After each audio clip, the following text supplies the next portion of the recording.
Hello and welcome to Season 2 of Spaceships and Starwyrms The Stream, also known as the home of the Kestodians.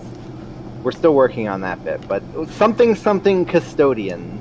Anyways, I'm Ben Quiggins, co-creator of SNS and GM of this particular stream, and these are my lovely players. I'll let them introduce themselves. Hi, I'm Steve. Did I need to leave that in there a little more for you? Nope, I got it. I just forgot for a moment that I was one going first. I just said. Skerrik would do that too, absolutely.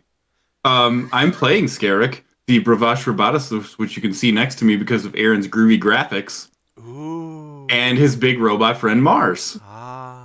And since last time, I got a wonderful present, so I'd like to shout out Terrible Trio Dice for these awesome show us and Mars dice. Show us the pretty rocks. Oh my god. We got a crazy light going on here, so you get some ridiculous effects in there. And this just one, like the you can't tell. On that Mars die. is huge. Mars is huge. Like, got a big dice. He's a big boy. He's a big boy. That. And the area around the low numbers is like damaged and like it's like scorched. So cool. It's scorched. That's awesome. And now I'm oh god. Okay, there we go. It's like a back to rave normal. over there. Yes, it is. I set my party. I set my desk light to party mode. Yeah, Thanks to Dr. Marlowe for now following us. Thanks for the follow. Welcome. Oh my god, the dancing. Aaron, didn't you create the dancing guy? You don't need to also dance. Every time. we all have to. It appeared right next to my head. Each other. Yeah, it was right next to me. You just didn't see it. Follows are easy. I can't. We'll dance when we get subs. Am I next? I'm next. You're next. Hi, I'm Getty. She, her pronouns, and I'm playing the proxy paladin Twig. Who I believe is next to me. Yeah, Aaron did a lot of work on these graphics. Please compliment him. I don't really have any shout-outs today besides all my friends who are here. Hi, I love you. And I'm really excited about Season 2. And I can't wait to see some crazy shit happen. Getty always remembers to say her pronouns, and I always forget to say It's important for me. That's okay. I mean, it's important for me too. Ben, would you like me to throw your graphic back up? Would you like to? SNS. What? No, it's fine. Okay. It's totally fine. Okay. Well, because Aaron put them on there, right?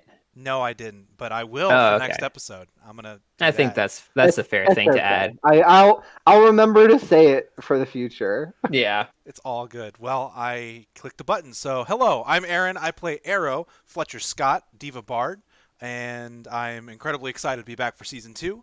As you've already seen, I've put a ton of work into the graphics and stuff just because I really love this crew and I love this game, and I think it's fun to have just a little bit of spicy production value here and there. I don't really have any other shout-outs to you, but I'd like to thank everybody for coming back and joining us as we kick off our second season, because it's going to be a lot of fun. And as always, thank you to the creators of the Airhorn mobile app. You can't see. I'm going to cut back Gonna to get use out of that. They can all look at me. You're not going to cut back to us until we're done face palming? Oh my gosh. Hi, I'm Audrey. I play Ever. She's an Eezonite survivalist. I forgot her accent, so please roast me. It's fine. I'll get it back eventually. Sassy. I gotta watch Birds of Prey again to get it back. It was like fresh in my mind when we started playing. Aaron, you do have a shout out. Show everyone your dice box. It's by Campa Creation Studios. Oh yeah, absolutely. I have a wonderful dice box put together by Campa Creation Studios. It's backwards so big. for you, but it says Critter Jail. And it's just wonderfully made. Mad shout out to them for putting this whole thing together for me. I absolutely love it. Yeah. Well, it also put to death the meme that I always throw my dice off the table. So it helped. That's why I got it for him. I mean and then Talenchi Studios does my magnetic insert journal. They're local here in St. Louis, so love to support local St. Louis artists, which Campa Creation Studio is as well.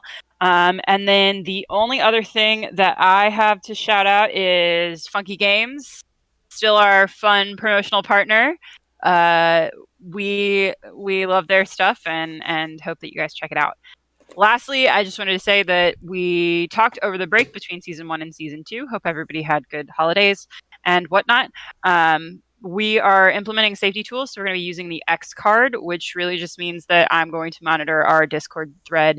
And if we hit on a topic that is sensitive or that is on the list of topics that we discussed ahead of time that we'd like to avoid describing or talking about in this game, then I'm just going to gently interrupt and we'll move forward with the game. So just letting everybody know that that's something we're going to do just to make sure that this space is comfortable and safe for all of us playing.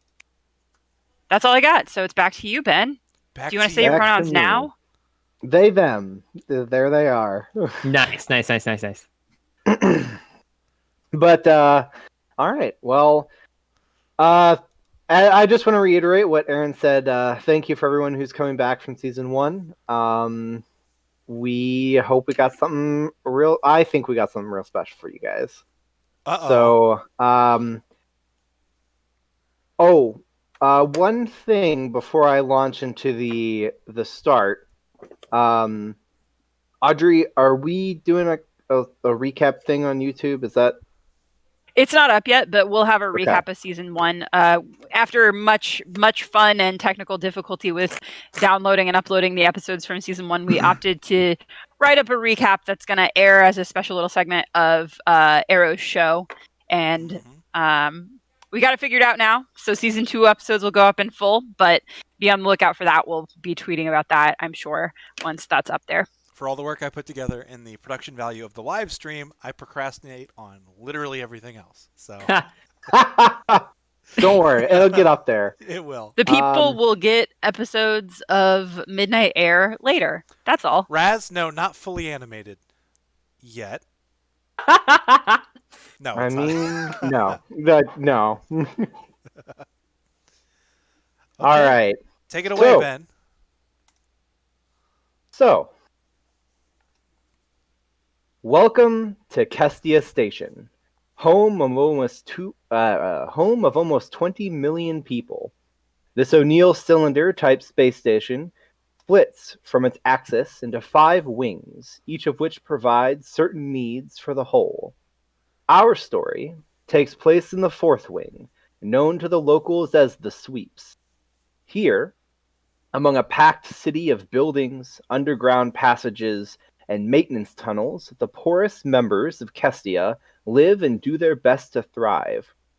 Recently, the people of Kestia have found new hope in the form of a group of strangers said to be in their corner for once, in a way that the local peacekeepers never seem to be able to keep up with. They're called the Kestodians. Now, we zoom in on a small place in the Sweeps. In a building much like any other, in a room of an apartment, the same as all of their neighbors. That night, Leads from Lightning is surfing the net, looking at glimpsed photos of the mysterious members and researching a group that has long since caught their interest. The Eezonite is of middling height, with silvery stone skin underlaid by magmatic yellow. They adjust the visor of their full immersion headgear and slip further forward into the network. The lines of the virtual world close around them, and suddenly they are standing in their avatar in a comfortable private room with a few others. It had taken them ages to find this secret net room in the dark web. Well, ShadowNet. They smile and sit among the other anonymous faceless people and wait. After a moment, a genial Hanadarian person steps out onto the stage. They have a sharp, gaunt face with tall, pointed features and skin dyed obsidian black, hair of gentle blue. They raise their hands to the small crowd. Welcome, As you are here today, you no doubt know that what I am to speak on.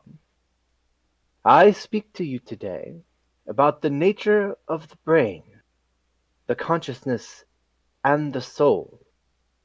What are these things? What is a brain or consciousness? For the longest time, science and magic alike have searched for these answers, and the universe has continued to make us the fools for it. Not that many centuries ago, we had tied consciousness to the brain, neural pathways mimicable by machines, and so on. And then we met species such as the Eezonites, and with them came a deeper sense of mystery. They are a species that exists without nerves or brains, and yet they see and think and feel.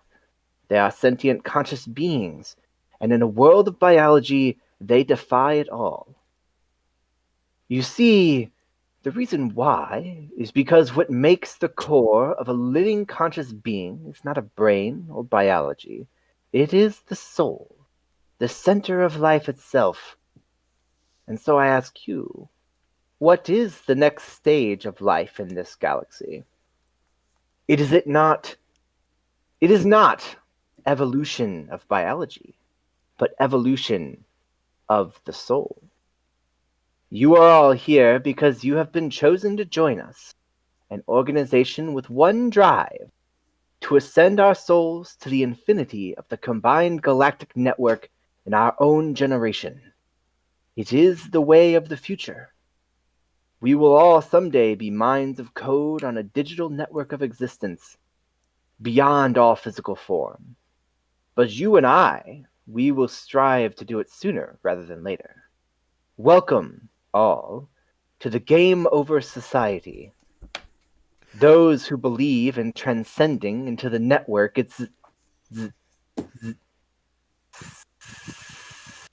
static noises wash across the room. The Hanadarian on stage shakes a moment and seizes up. And then the avatar melts, and the stage warps. A screen rises before the collected crowd, and slowly something draws across that screen. Golden lines on a black and red background, and a deep, resonant voice echoes. You wish for truth and soul. 'Tis what I shall give you. Reach out to me and find your destiny. Lightning felt paralyzed, unable to do anything but stare. Terrifying beauty. They had come seeking companionship amongst the Game Over Society, to see what the future could hold digitally for a person who had perhaps a scant decade of life left in this physical world. Their digital avatar stood, inexorably drawn to the screen. They reached out and touched it. Golden ripples washed over them. Back in the physical material world of Kestia Station, their body leaned back in the chair, their fingers curled up. The golden light of their magmatic blood faded, leaving a mere statue behind. Silver stone, an Eezonite, not dead, for they were not dust, but somehow impossibly vacant. All right. So, my lovely players. What? What? It has been 2 months since your face-off with the Veerux infiltrator in the radio station. 2 months of downtime that you guys have used going about your daily lives, and also going about some of the new facets of your daily lives. So I want to spend some time going around and asking each of you what your character has been up to in the last couple months. Under the assumption, of course, that you guys have probably done some odd jobs as the Kestodians here and there. as things have cropped up. But yeah, so we'll go ahead and just go in introduction order. I don't see why not. Or maybe reverse introduction order. Audrey's over here like, no, don't make me go first. Roll a not. die. No, we're gonna start with Skerrik. Dang. So, right. Skerrik, what have you been up to the last 2 months of in-game time? Oh, just working on some jobs. Working on Mars a lot. I installed a couple new things on him. Some better armor, because he'd been beat up in the last couple of jobs. And he can detect magic now. Got a magic sensor and a little alarm that goes off whenever he notices anything too messed up. Yeah, I quit the job at the docks. Just couldn't really handle a full-time gig with all the work I do for the Kestodians. Yeah, that's really it. Okay, so that's a pretty busy 2 months.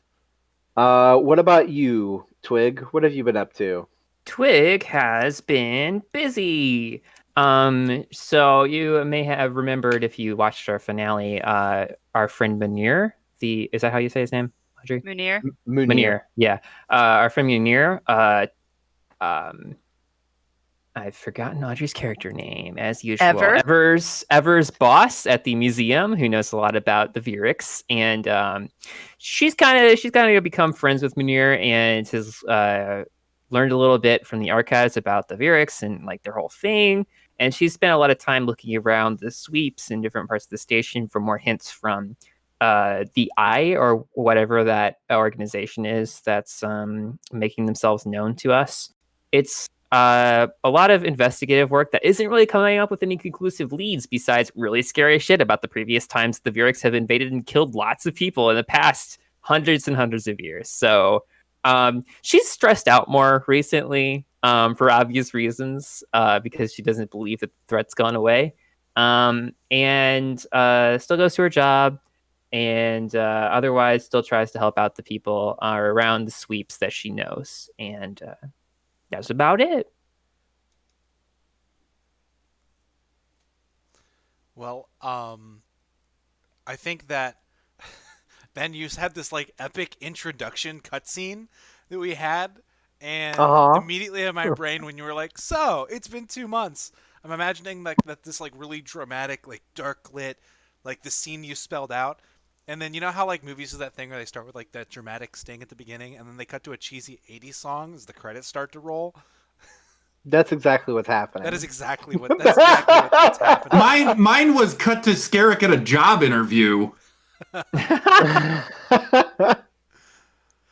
Yeah, fair. That's so funny. So yeah, as far as for what Fletcher's been up to, I guess.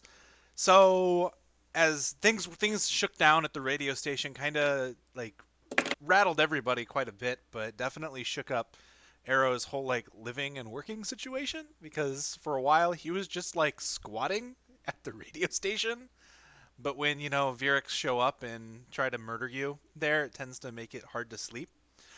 And as some of you recall, in the first season, for a while, Arrow was squatting with Twig, but I imagine that probably only got so far with how stressed out Twig is before Arrow was like, okay, I got to get my own place. So the way it played out is after looking around and realizing that he can't really afford like a big fancy apartment on a midnight radio DJ salary, he got a giant studio apartment that's actually just a warehouse garage over close to where the docks are. I needed to find himself a roommate, and what better roommate than Skerrik and Mars? So he's got his whole setup there. I mean, have you ever been to like a studio apartment where it's like all flat and it's like a workshop, and then like in the very corner there's like a couple like shower curtains curled around like a bed and a sink? That's his whole situation. But He's continuing on doing the radio thing. As the station itself was probably pretty heavily damaged due to electrical fires and a number of other issues.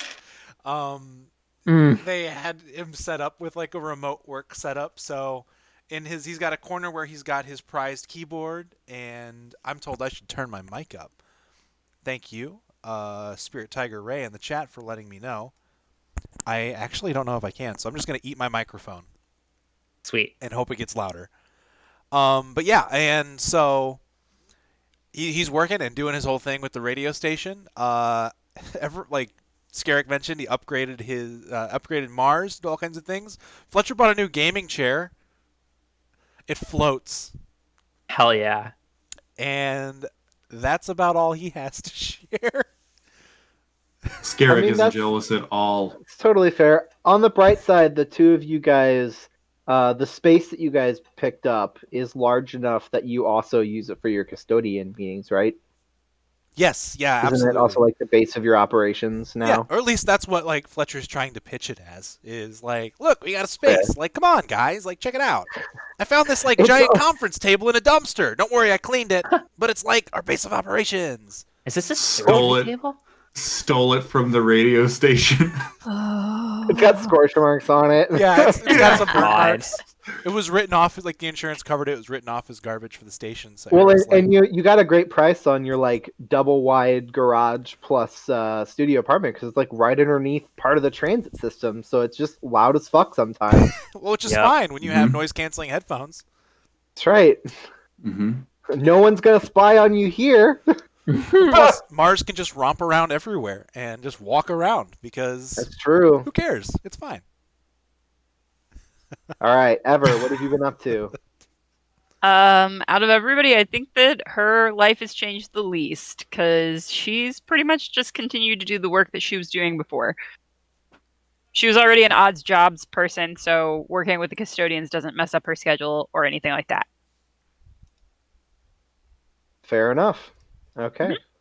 I suppose that's fair. I mean, she already was basically living a life of squatting and then charging people for fake tours and alternately looking around for relics and artifacts and pieces of history and stuff. So just continued to do that. Quick question for you. What is Ever's full name? It's exploring the expanding universe forevermore. Ever. Exploring the expanding universe forevermore. Should I put that on your lower? Should I put that on your lower third or? You absolutely should not. I don't know if I have room for it. I Be was 3 just lines. It's an Eezonite Unrelated thing. to They have that names Eezonite like at the beginning, I'm totally sure. Absolutely, no connection. Completely unrelated. Oh, No gosh. connection. Why would I ever? Chat is Never? telling me that I should eat my microphone. Ever? I'm not gonna do All that. right. That's Caitlin and Jared egging you on to eat it, by the way. For Along with science. Raz, of course. Yes. as it should be. The Gremlin Squad. A good thing I was Alright. able to cut away from my own camera because Raz was like, Arrow, play the Sword Art Online theme. So, Yeah, I need to get into character or I will vibrate through a wall. Let's do this. Yes. all right. Let's go. So, the four of you have just met up at Arrow and Skerrik's place because Mori was going to swing by with a list of people who might need helping soon, or And at least lunch. that have like potential jobs and lunch. I guess she's bringing Mhm. lunch now. Skerrik called that one. So that's where we're going to open up. The four of you are at the the lair. No, it's not a lair. We talked about this. Oh my! It's not a lair. The HQ. The HQ. You're all at Arrow's place. We'll come up with something clever. So why don't you guys describe the inside of the apartment here, just where you guys are sitting at, basically. like I know it's a studio and it's all in one room basically, except for the stuff partitioned off by your shower curtain. So imagine like the warehouse that they would have had to do like Mythbusters in or something like that. You know, a TV show where they're doing a lot of construction work. Yeah. But it's that vibe for sure. Okay, fair enough. And you guys are just around a table that used to be from the radio station that has scorch marks on it. Yeah. And I think maybe right next to and, the table is where Arrow, like maybe at the end is where he has his like his rig, his computer and stuff set up because he has one. And, right. Because he's he does a lot of online gaming and stuff. He's likes to play computer games. I mean, him and Skerrik go way back actually before the first episode. Mm-hmm. Yep. Good old days staying up till 2 a.m. playing Dig Build. Mm-hmm. Yeah. What were you Oh my guys' online handles for your game? Did I make one? Oh no, for those two. Yeah. Pixel Lizard. Pixel Lizard, right? Yeah. And then I think Fletcher just went by Arrow. Right, because he has no sense of whatsoever. No sense of danger in his life. Absolutely, as we proved in season 1, Arrow has no sense of self-preservation. It's true. It's all about building your brand, which isn't great when you're solving crimes. So I imagine that the table has like an eclectic types of chairs around it, and Arrow is sitting in his new floating chair that always like gyroscopically corrects as he leans in it. But yeah, you guys are around the table waiting for Maury to show up. Go for it. So Twig is doing her general thing, which is like, again, like this is a safe house, so we can't tell anybody that we live here, that you guys live here. I would spin in my chair if it wouldn't pull my cables That all seems out. kind of counterintuitive to the fact that they live here and have to use this address for their jobs. Oh, come on. Well, It'll I mean, be like, fine. I just want to make sure, like, do we have that other office space set up, Ben? I imagine you guys do have another office space that you guys can use if you want to, but What? How? Who's paying for it? Because it ain't me. by office space I mean the room above the Kestodian bottle curio shop. Okay. So it's Maury's shop or Maury's it's here. place. Got it. That's Yeah. fine. Okay. Maury's got space. That makes sense. Yeah. I just mean don't be like free with it, I guess. I don't know. I feel like nobody gets this whenever I explain it, Who but are we it's gonna be- important for us to have. Okay. Who are we going to be free with it Look, with? Twig, here's I don't know the if thing. you went on a date with somebody. What? Silence. Did I Killed dismiss Arrow. Yeah, Arrow's it? been murdered. Was that a social cue? No, it's not you, Skerrik. You're not the one who's reacting wrong here. Arrow has to tell us what happened. What do you mean what happened? What? Look, I was just writing down on my paper something that I can remember because Arrow's going to say, who's gonna like know that we're here? Who's going to care? The building next door is a canned good warehouse and the one on the right cuts lumber. It's an interesting building to have on a space station, I just want to say. Especially in the non-agrarian wing. I know mean, what? Tax Arrow and could be permit wrong. purposes, we're an entertainment production company. By the It's way, zoning. lumber is it's actually a facility that makes plastic plants and spray paints them and sells them. Beautiful. There's no Synth organics wood. whatsoever. Synthetic Yes, wood. Jesus Yeah. Size wood. It's just melted down trash. It's actually just like a dump. Mhm. Oh, Rent was man. cheap. 3D printed wood. Oh my gosh. Basically. Yeah, we're an entertainment production company for, legal purposes. That's what the tax forms say anyway. I'm just saying, look, Twig, I appreciate that you want there to be some sort of discretion here, right? But there was a point before we were known as the Kestodians, where people were calling it Ever Twig Detective Agency. So our names are already out there. I know. And it's not like we disguise ourselves to I do this mean, stuff. And it's not that's- like people to don't know anybody that that we doesn't talk know to you, they're just Maury. She's the one words. setting us up with the jobs. Like, they've got ways to find us if they want to find us that don't involve tracking down Arrow through the address he put on his employment forms. That's why it's important that we have a space that like isn't public knowledge because of that previously. I'm just saying. I thought Ever was taking care of that. Well, I could find a building that we can, squat in or whatever, but like, y'all bought this place and that kind of seems to have covered it. We've been Well, around and around on this for months now. Like, Are you going to be able to find a place we can squat in that I can, do all this? Oh, yeah. Can you find a place that has a front door and a garage door 2 feet next to the front door? oh my god. I mean, if by garage door you mean a hole in the wall that we can cover up, yes. To be fair, Ever, it occurs to you that before they started renting this place, this was one of your prime options for squatting. If this is not a first floor apartment, then I wouldn't have considered it.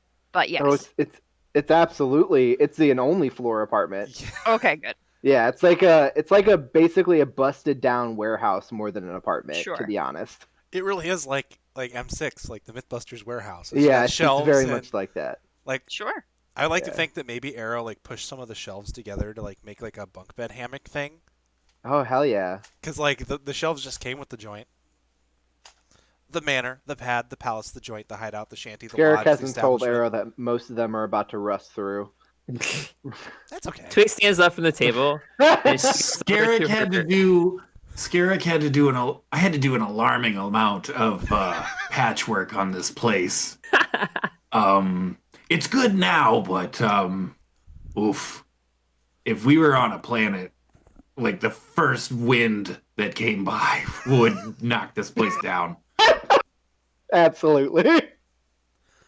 So Twig how stands much up are and you goes over all to paying her for digital this? conspiracy board, and she just You guys stares at it. hear a sudden womp womp womp womp womp, and the building shakes a little bit for about 5 straight minutes as the transit system moves overhead, and then it quiets again. This is the thing I was talking about. Like, if you time it just right and you go like lay down in this corner over here, it's almost like a massage table.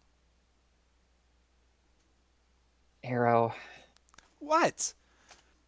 I'm trying to make the best of it. Okay, it's not exactly, a high rise. Doesn't your new fancy chair have a massage option? It absolutely does. Yeah. Well, yeah, but it's actually part of the reason why he got the hover chair, is because he doesn't have to worry about the shaking. He just sits in it and like the desk shakes a little bit, but like completely undisturbed. He probably sleeps in that chair. Oh my god. It's probably more comfortable than a bed. Ah! Probably.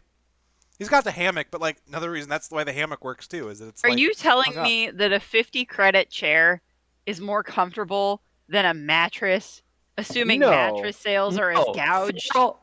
Arrow's just feral. One in SNS, I imagine necessities of life like mattresses are not gouged. Not even if they're a mafia front? Well, if they're Mafia front, they might be gouged. But we're not talking about Kygor. But, Fuck. I mean, that's a black market magical gaming chair, so it's meant to massage your muscles while you sit so that you don't have to do the standing desk things. It's built-in ergonomics. It's perfect. I hate it. You I never have love to it. get up in a 24-hour stream. That's right. That's the advertisement on the chair. Mhm. Defeat the enemy. Anyways, Above the competition. But like, I get it, Twig, but don't worry. I'm not exactly broadcasting, and like, I've been not really. So Arrow hasn't left this place in like 6 weeks ever since we moved in. Like, got the table and stuff when he had to go get his gear from the radio From work, station. yeah. From work. But like, while the radio station's being repaired, like he has no reason to leave. And Skerrik, I guess, if he's looking for other work, like He's just hanging out with Skerrik all the time.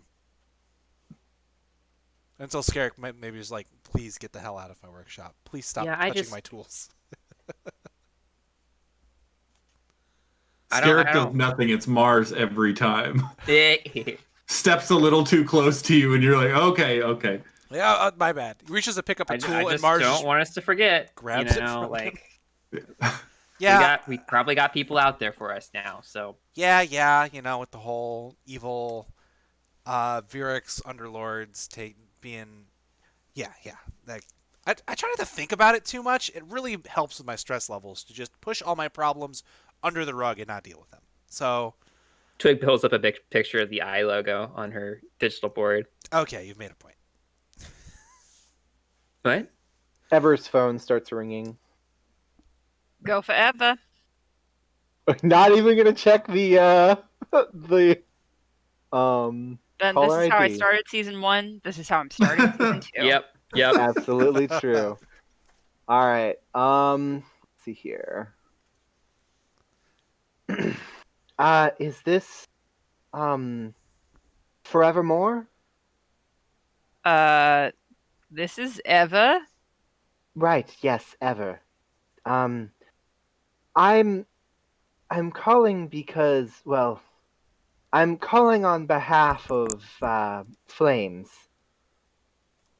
I'm not interested in donating at this time. No, but thank you no, for your we're not. interest. I'm not asking for a donation.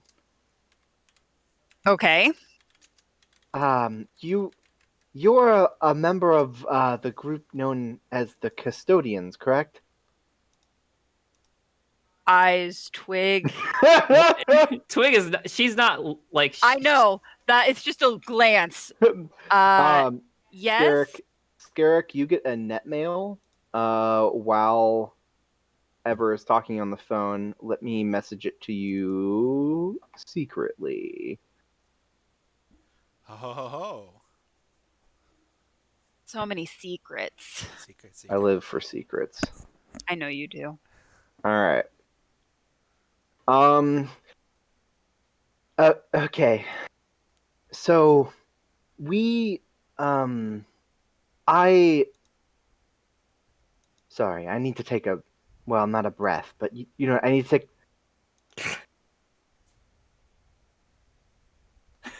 Okay. Eezonites do still require oxygen for their flames, so you can say breath, Ben. It's okay. I guess that's true. Yeah, they just like don't we breathe in the explicitly classical state that sense, in the right? text.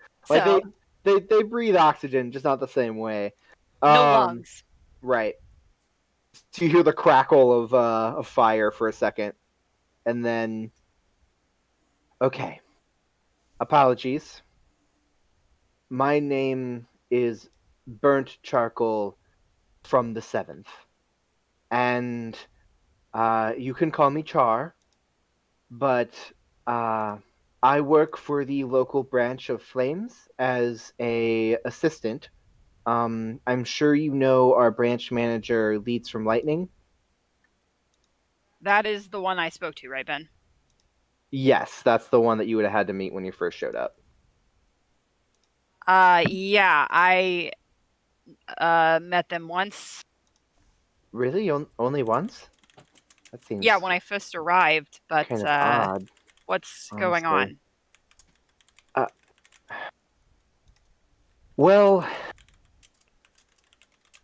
I don't know how to describe it, but there's something wrong with them. You're gonna have to be more specific and also maybe talk to a doctor. Like, none of us are medical professionals. Well, we did. We called the local doctor for esoteric species that we have on file, and they aren't really sure what's wrong.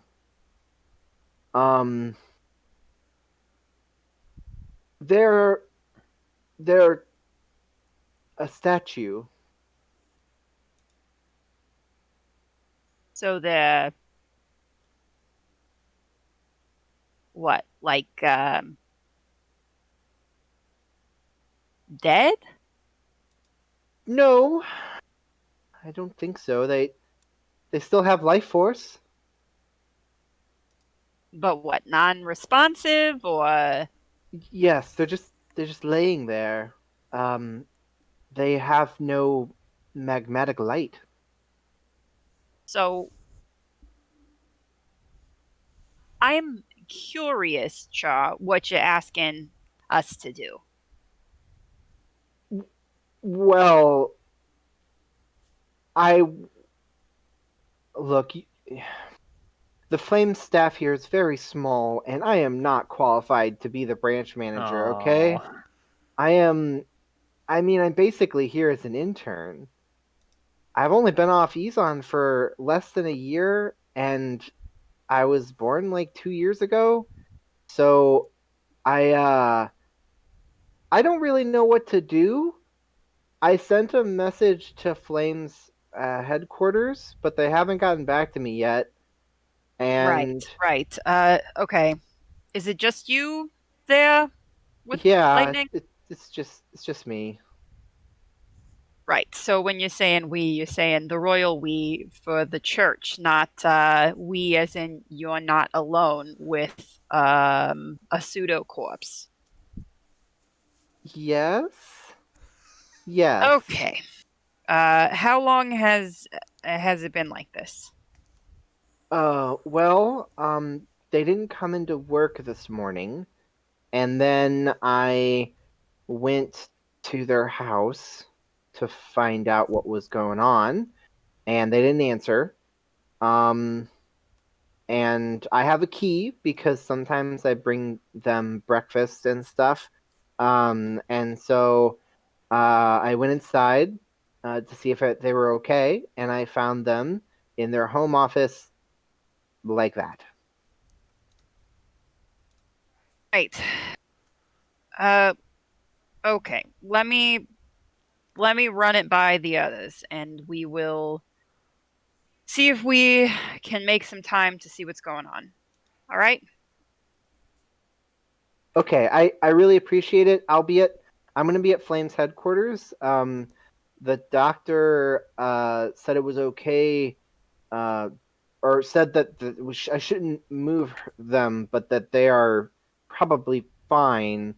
So I went into the office to try and like do the business for today because we have numbers and stuff we have to send out. Right. Yeah. Yeah. Um, but yeah, so I guess you can call me back on this number or come and visit maybe. I Sure. Let me, like I said, I'll talk to the others and okay. keep sending Flames messages, I guess. Because I never heard of anything like this before. Yeah, me either. There's nothing in our database for emergencies like this. Right. Okay. Well, I will talk to you later. Right. I'll talk to you later. Thank you very much, Miss Forevermore. Just ever. Bye. I hang up. Sound like an interesting call. Well, so the local Flames, you all know what Flames is, do you? The Yeah. Eezon Church and government combo thing. It's like your link back to home, right? Yeah, kind of like that. It's they tend to give you like an allowance and stuff and help you get settled and find the places you want to go and all that, whatever. But so the head of the branch here, leads like lightning, is unconscious, I guess. Like the body is still there, but there's no like life fire in him, which is just real quick to put it in perspective. When Eezonites die, we turn back to pure magical energy. And if we're on Eezon, it goes back into the planet's magic cycle. But if we're not on Eezon, it just kind of goes into the ether, and it's gone. But so they're not dead, but they're not really there. So they're like in either. a coma?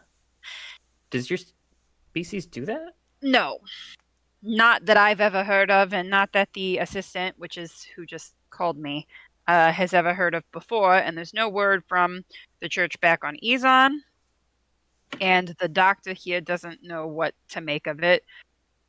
So she's asking for help. Twig rolls a medicine check and then crosses her arms. I've never heard of something like that. Me neither. And I don't even know where to start with it. Well, I think I might have a place to start. Where are they at? Where's that? The lightning's at the house, I guess, but We should go check it out. Like, we haven't done we should go to the local branch to talk to the Flames representative who is conscious, maybe. Yeah, that seems fair. Was Maury coming by or? Yeah, aren't we supposed to be waiting for jobs? Knock, from knock, knock, Maury? knock. Oh, that's probably Maury. I'll get it. And Errol will hop up. Would you check the door? Okay. Did you guys install any security? Yeah, absolutely. Absolutely. Okay, just curious. And You check the like camera or whatever, and you see Maury with a couple of boxes of various like breakfast treats or sweet. lunch treats or whatever, and Errol, like a thing of coffee. she's probably standing in front of like the actual front door to this place. Yes, But Errol absolutely. will go up to the front door, reach out like he's gonna grab the door handle, catch himself, and be like, "No, this is an opportunity." And goes like steps 2 feet to the left. It hits the open bay door, and the garage starts to open Oh my up. god. Fair enough. So Fancy the ass. garage door opens up, and Maury leans over. Ah, well, if it ain't my favorite people in the world. You have kids, Maury. Okay, well, favorite people 3 through 6. Sorry, 3 through 7, Mars. Whoa! What is that? I just heard I'm not like sure. a graphics, not a graphics, like a fuzz. Did you guys hear that too? It's Yeah, the it's hacking into our I communications heard it feed. as well. Was it my mic? Because I nudged my might cord, but I also be. didn't hear anything. It's like a. Can you do it again? Nudge my cord? I am. Twist it around. It's Your not, mic was I lit am. up. That's weird. Oh, That's weird. Okay. Yeah, I thought I heard Fair like enough. a fuzz. Anyway, open the garage door, and then It's Audrey. It's is a- Audrey, yeah. My mic cord? it's your mic Yeah. cord, I think. I will do what I can to not jostle it then. No, it's still doing it right now. Is what I'm saying. Oh, well, I don't know how to fix that because it's plugged in all the way. unplug it, plug it back in. Turn it off and back on again. Yeah. Have you tried turning it on and off? And I plugged it back in. Oh, it got worse. It's worse. Nervous laughter. Ha ha ha ha. Is this what disadvantage feels like? Man, that's what I should have done, Aaron, is I should have sent you a picture of the eye on a black screen so that you could slowly bleed it up over my screen. Oh my gosh, I We could can do That have. would have been dope. That fucker shows up in our like digital stuff. Raz says it's Raz. Raz is in your computer. Raz has hacked the mainframe. They're Oh. in. Stop. Can you say something, Audrey? No, I'm not saying anything. It stopped. Yeah, it sounds Well, like that's good because I unplugged it and replugged it back in like 5 times. Huh. Okay. Hopefully it's It's doing again. Oh, Nope, well. that's bad. I don't know how to fix it. Try the plug on your headset. Because There- yes, it plugs in both There's ways. not a plug on my headset. It's connected permanently. Is the Wii on down there? Like, 'cause you're like getting like antenna feedback. That's wild. It's off. I guess just switch to another mic. Yeah. Well, we can deal with that at intermission. That's no big deal. Yeah, we'll deal with it in intermission. But yeah, my favorite people 3 through 7, I guess, because Mars number 3 and all. So she comes in, pats Mars on the arm with her free hand, and sets He the is the boxes best down. member of the crew. Most reliable. That's what I always say. Twig nods. So, Do I say that? well, no, never mind. He says it Arrow. under his breath. It's fine. So have I got some jobs for you? Hopefully, Have you you? also have some lunch. Well, I brought the lunch. It's here on the table. Dig in. She comes around to one side of the table. So, you remember that weird professor guy? Which Yes. one? The The dark Veerux. matter crystal one. Oh yeah, Yeah, Oh. that's the one. Oswin. that's him. Yeah. Well, word on the street is that he's looking for a crew to do some more work for him. Or with him, rather. Now that he's left the university. Mars. Audrey, Let it. Audrey, it's Mars. It's actually the transit system. Yeah, that's the transit system. You guys right are above. trying to have this meeting down here. I don't know what it. I don't know how to. Can you mute do that. yourself? Go ahead and mute real quick. Mute. Okay. Yeah, it's her mic. Something's going on with her mic. But anyway, so after the train car, We'll passes- tackle that in intermission. Yeah. Okay. Right. Here in like 5 minutes, I guess we'll do it a little early. Sure. But yeah. So he's looking for some work after he left the university, or some workers rather. Could be lucrative. Apparently, he's found some kind of new donor, or maybe he just sold off some of those crystals that y'all dug up. I hear those things go for pretty credit on the black market. Wait, did Not we that tell I- you about those? Maureen? Well, to be fair, Arrow is a very much an open book. Yeah, that... I guess- really- yeah, Wait, what? I really just kind of asked. All right. Maury, You were less careful back then. It was before the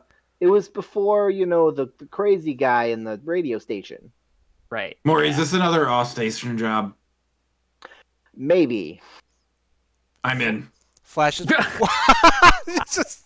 Okay, I'm in. I don't actually know. I just heard that he's looking for some help. And I know that you guys know him and that the job last time went off pretty well.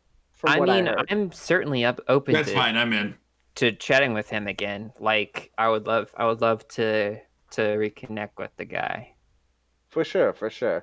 Other than that, let's see, what else do I got here? Looks through their stuff real quick here. Hey, Arrow. Yeah, what's up? There was an issue last night with the game overs. Wait, what? No, I wasn't online. I was doing some music stuff. Here, I'm forwarding you this text. Oh, sure, okay. And he'll pull up his I almost called it a Palm Pilot. Oh my gosh. Ben, I did respond. Oh, you responded. Hold on. Let me see what Yeah, you said. Secret. I sent a response. I'm just waiting for a confirmation there. I don't know why I have this pulled up on my phone, but I think I was preparing for like a gag at some point because I have Keyboard Cat pulled up on my phone. I can't even. Oh my god.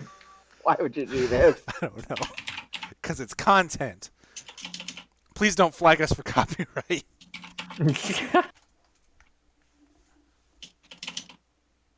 So I guess, yeah, Arrow will like pull up his phone and then be like, Keyboard Cat. And then he'll go over to his computer to pull up the message that Skerrik sent him. Because he'll hop on and, Arrow, who is a part of the Game Over Society, likes to do some game streaming and stuff like that. We'll hop on and see what Skerrik sent him. All right. Well, other than that, we got a request from a fellow named Ran Volo. Twig Apparently, points. apparently they are looking for. They're looking for some people to help them get through some thoughts on their olden days or something like that. They used to be some kind of skyball player. They're looking for Skyball. archival. I'm really sure. It just said I'm looking for some people with a lot of vigor to them to help me relive the old days. Absolutely no clue what that means. Just That throwing it out there. sounds It really odd. sounds like they want us to play Skeptical. Skyball with them. Yeah. I mean, you'd think so, but I looked them up and they're like in the hospital and bedridden. So it seems unlikely that they're playing anything, to be honest. Do you have the contacts for these two? I think I still have Oswin's, but Yeah, I can send around Volo's contact over to you. that'd be great. And then, of course, we've got the usual small potato stuff, bounty hunts, odd jobs coming in, the really small credit things. Are either of the two big ones time sensitive? I don't think so. Well, I mean, Ron Volo is in the hospital, right? But it looks Sure. like he's been there for a while, so it might be a permanent residence of that wing. Twig looks over at Ever and goes, honestly, they might be. I mean, they might be, but I can tell you one that is definitely time sensitive is the phone call I just got. So Yeah. Nothing from like somebody named Poyo, right? No jobs from Poyo, but we did get that thank you bouquet of Saguara and wall art. That's right. Okay, well, Hey Maury, send me a couple bounties in the sweet spot. High Just a paying little bit enough, of little high extra paying enough to cash. be worth it, but not so high that a lot of people will be after it. Right. Well, and you don't really want to get into a fight over it either. Yeah. I know it's the same kind that you've been going out with for a while now. How's the job hunt going? It's going. So more bounties then. Got it. Yeah. All right. We are here. All right. well, we actually just got a call from somebody that Ever has a contact with about something that might be a little time sensitive. So we were actually about to head over keep there. an ear to the ground, maybe for people in like comas. People in comas, huh? All right. Yeah. Well, I'll look into it. You think it's going to be a widespread thing? I have no reason to think that except for that it's happened to an Eezonite, and that's not something I've ever heard of before. Eezonites, they can go into comas? No. What happened to these sky? What's that? What's that? You cut out. What's happening to these skyball players? Well, it's just the You said one. they were in hospital. Yeah, he's been in the hospital. According to my record, he's in the hospital for a terminal but long-term illness that he's struggling with. He's Oh. conscious, he's not in a coma or anything. That's tragic. Okay. But okay. Well, yeah. If you hear anything about flames, I guess shoot Ever a text. Right. Well, Flames has a very low profile on this station. Incredibly small fingerprint here, which I thought was one of the reasons why you came here, wasn't it, Ever? Yeah, I mean, it's one of the reasons. Right. Leaves it at that. Well, Look, if you want to I'll- insight check her, that's fine, but that is It's her. just such a pretty space station. Oh, I loaded the official artwork we have of this type of space station. Oh yeah, the O'Neill cylinder. Yeah, Yes. I saw that. For those of you who are unfamiliar, this is what an O'Neill cylinder looks like. Artwork by Rebecca Schrader. Which this one has a lot more greenery and rivers. I think ours is a little more. Ours is a Industrial. little bit more industrial, although one of the wings does look like that. It's the agrarian farming and parks and such wing. With the lumber. That has the Listen. trees. Listen, The one with the trees. the one with the trees. You guys are the worst. This whole park has 4 imported trees. The rest are fake. What is that? That's Wing 2, the village. Anyways, well, all right. I'll keep my ear to the ground and do some research. I think I'm pretty sure Yong is probably not doing anything, to be honest.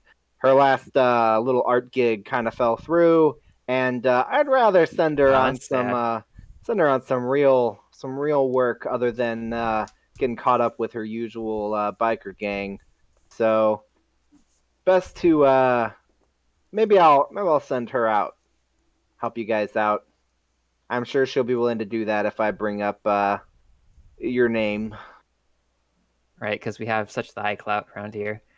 Well, I just mean Okay. she's friends with Fletcher. Skerrik sips out of a Kestodians mug. It's like a sample we got from some merchandising company. It's the prototype. It's because Maury tried to set up a bunch of merchandising samples, and she sent it to you guys to see if you were interested. Oh, I'm the only one that got anything. No, here's the thing. I think that we collectively have not given her an answer, but this apartment is furnished with a ton of the stuff. And like Fletcher is wearing a Kestodians t-shirt right now. It's like Oh my that scene God. from Wayne's World. It's like, we didn't sell out. Like Garth is like in Just stuff, like that. head to Just like toe. that. Yes. Well, I mean, what are you gonna do? Maury's like, you want these free samples? I'm thinking about maybe starting a line in the store, but I want your permission. Maury brings like a whole box of mugs. And we were like, we'll think on it. And then just started using the stuff. Yep. Well, here's the thing. She brought like a box of mugs. Fletcher's like, well, I don't have any cookware, so... That's fair. Fletcher makes chili in a mug. It covers both cups and bowls. Perfect. This place is such a monsters. fucking bachelor pad. Yeah. All right, so This is a place of engineers and nerds, okay? Maury says, all right, well, I'm gonna head out then. It sounds like you guys have got this on wrap, but I'll send you that number, Twig, so you can get in touch with Ron Volo if you want to. All right, thank you. All right, stay safe out there, guys. Thanks, Maury. All right. Thanks again for lunch. Oh, and don't forget, I restocked the secret shop, so I got some new goodies in there. You know, just in case. Turns and heads out. As soon as Maury walks out, Arrow turns to the other three, who's just like, I feel like she says that every time with the secret shop, but like, I don't know about you guys, but like, I don't make enough to buy any of that stuff. Last time I went in there, most of her stuff is like priced at like 10K. Like, I don't know. She knows most of the money we get. That's more than She's I've made skimming in, off the top. the last 6 months. Well, She can be Wild. haggled with. Aaron, Yeah. you did buy your chair there. yes, and it was the cheapest thing. Ah, So, are you all okay if we head down to the Flames branch? yep. Yeah, Let me I'm cool with just that. make sure Yeah. that I arm the security cameras to set to record. And there we go. Okay. Yeah. Let me go grab my stuff. Fletcher goes over and like pulls back. We the spent shower like a curtain. full 15 minutes locking this place up. Right. Seems like Skerrik would have probably built in some stuff. Mm-hmm. Twig is satisfied. Yeah, gotta set all the booty traps. Twig is Yep. less satisfied. What? No, Skerrik. They're booby traps. Not. That's what I said, booty traps. Right. Yeah. Okay. He lets this one go. On Right on. Mars's speakers, an electronic voice says, "Booby traps." Oh, It's Anyways, actually a major coding problem, and for whatever reason, like some things don't communicate because some of them are like tagged as like booby _ trap, and the other one's booty _ trap. Semantics. It is what it is. Yeah. All right. Well, we're gonna go ahead and take our intermission here as you guys make your way to the Flames headquarters here on Kestia Station. so that we can figure out what's going on with Audrey's mic. So I guess we'll see you guys in, is it 15 or 20 minutes? I don't think remember. it's 15 minutes. But Yeah. first, here's a word to our wonderful sponsor, Funky Games.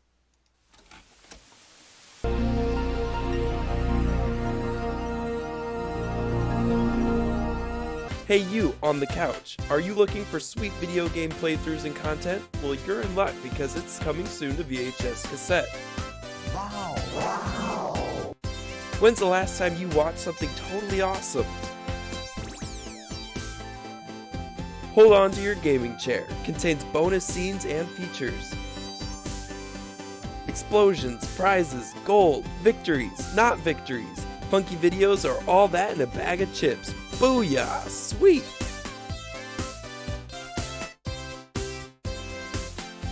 Just connect to the World Wide Web and a world of totally awesome video game content is at your fingertips. Wow! Now available on Home Funky Video.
And we're back.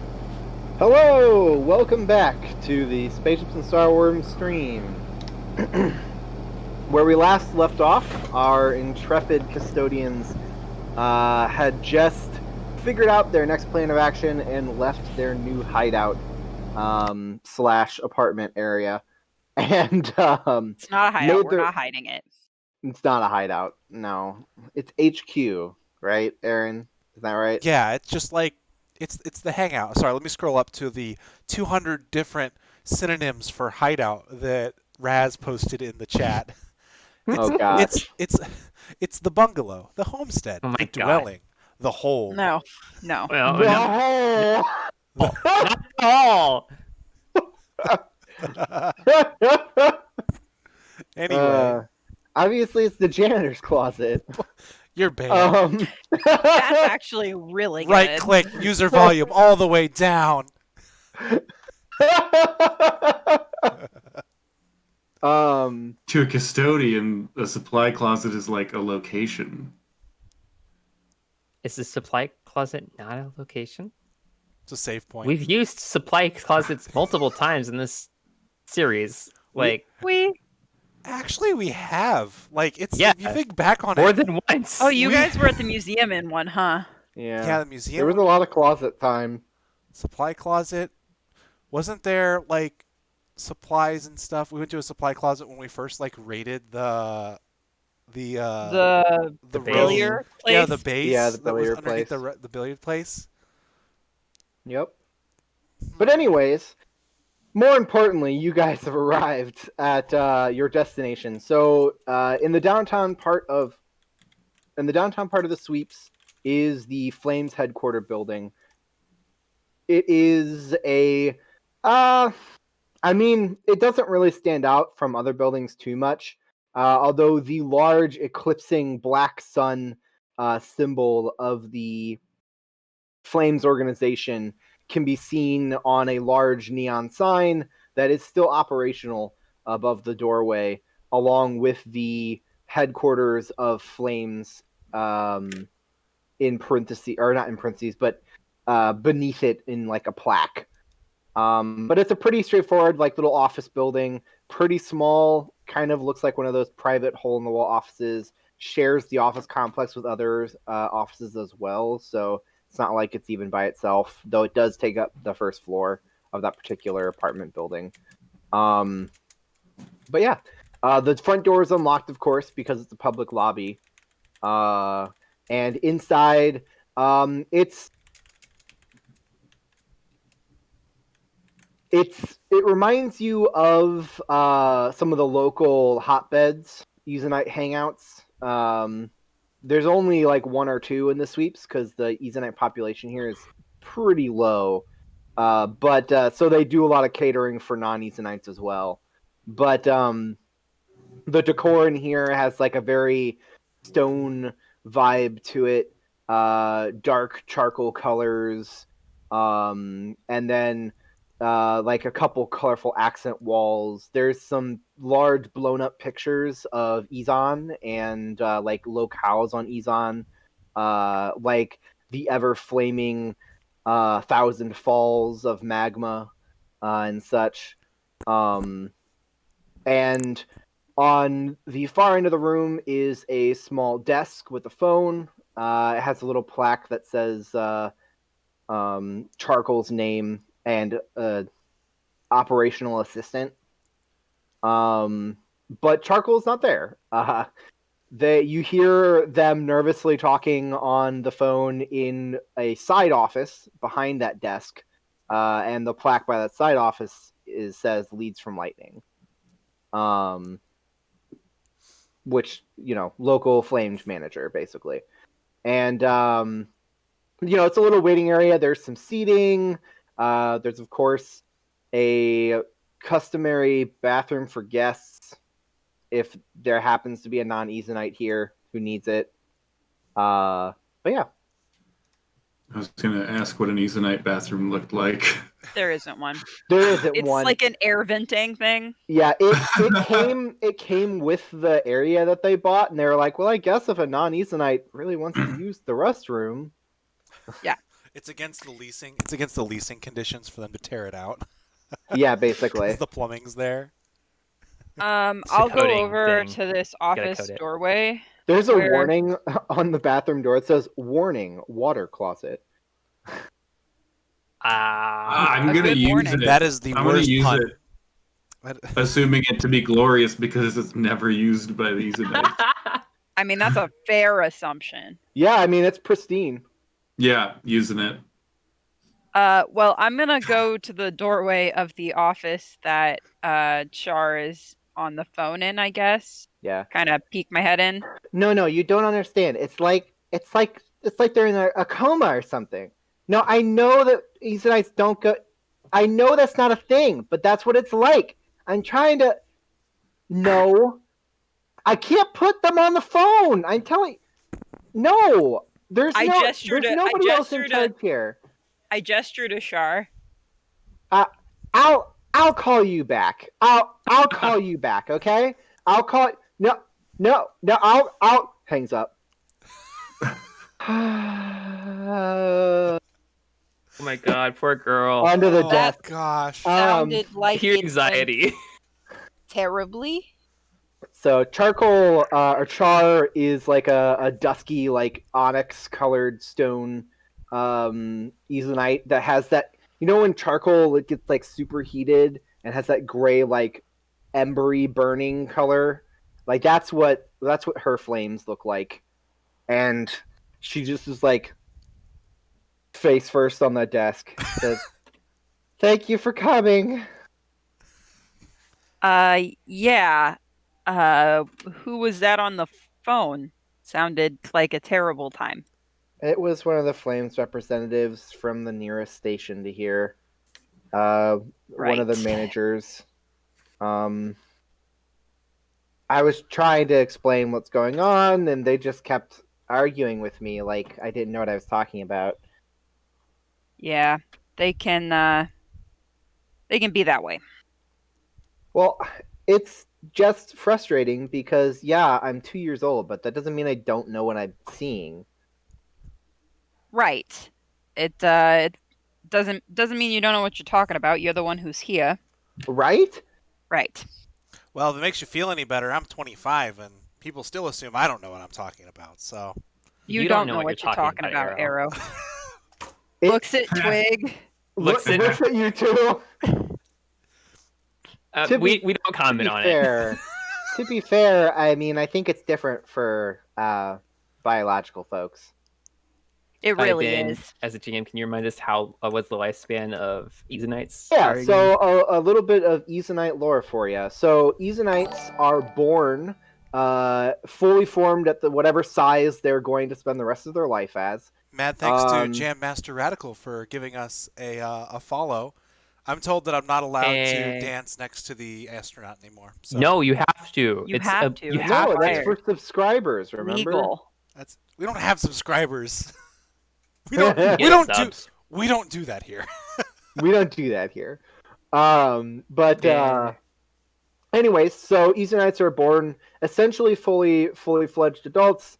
They have like ancestral memories from the life force that birthed them on Eezon, from Eezonites who had died in the past, and they spend most of the first year of their life basically being taught a bunch of stuff about, well, living in life in the universe by the Flames or government/church that runs Eezon, the planet. And then they're allowed to like go out into the world, the galaxy as a whole, and pursue whatever it is that they want to pursue. And Eezonites are our shortest. I think they're our shortest lived species. They right? are our shortest lived Yeah. species at roughly 60 years. Oh, that's longer than I Wow, thought. that's longer than I it was less remember than that. too. Is that longer? I think it's That more might like be the 40. top end of I it. think it's more like 40 is the average. Aaron, you have a core source book right next to you. I sure do, and I just pulled up the artwork, which all of our character artwork is done by Nutellarella. Incredibly talented. I do have the core source book right in front of me. Let me go back to camera where we're on camera, and I can find out. Spaceships and Starwyrms core book. Oh gosh, my camera's mirrored, so it's backwards for all of you, but I don't know. Cross your eyes. Well, Let me find it real quick. That's not how that works. Shh. Sure it is. That's absolutely how that works. And we wonder why they think that he doesn't have his stuff together.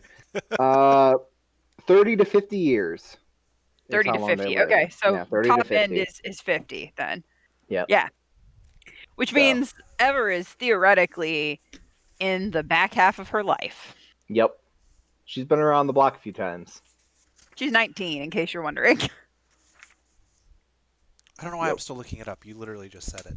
Yeah, I just said it. Okay, Aaron. well, It's okay. Whatever. I'm multitasking. But yeah. So okay. Well, they stand up, or she stands up and she comes over and she takes your hands, Ever. And Both of them? one of your hands in both of hers and says, "Thank you. Thank you so much for coming. I looked through all of the files of the Eezonites who are currently on the station, and you were the one that looked like they were the most worldly of them, like who'd seen the most stuff. I mean, you're the oldest, of course, but which technically means that right now you're sort of the de facto manager of Flames here, but we're not going to get into that. We're not going to get. I know. In your file, Ever. in your file, it says Manager Ever.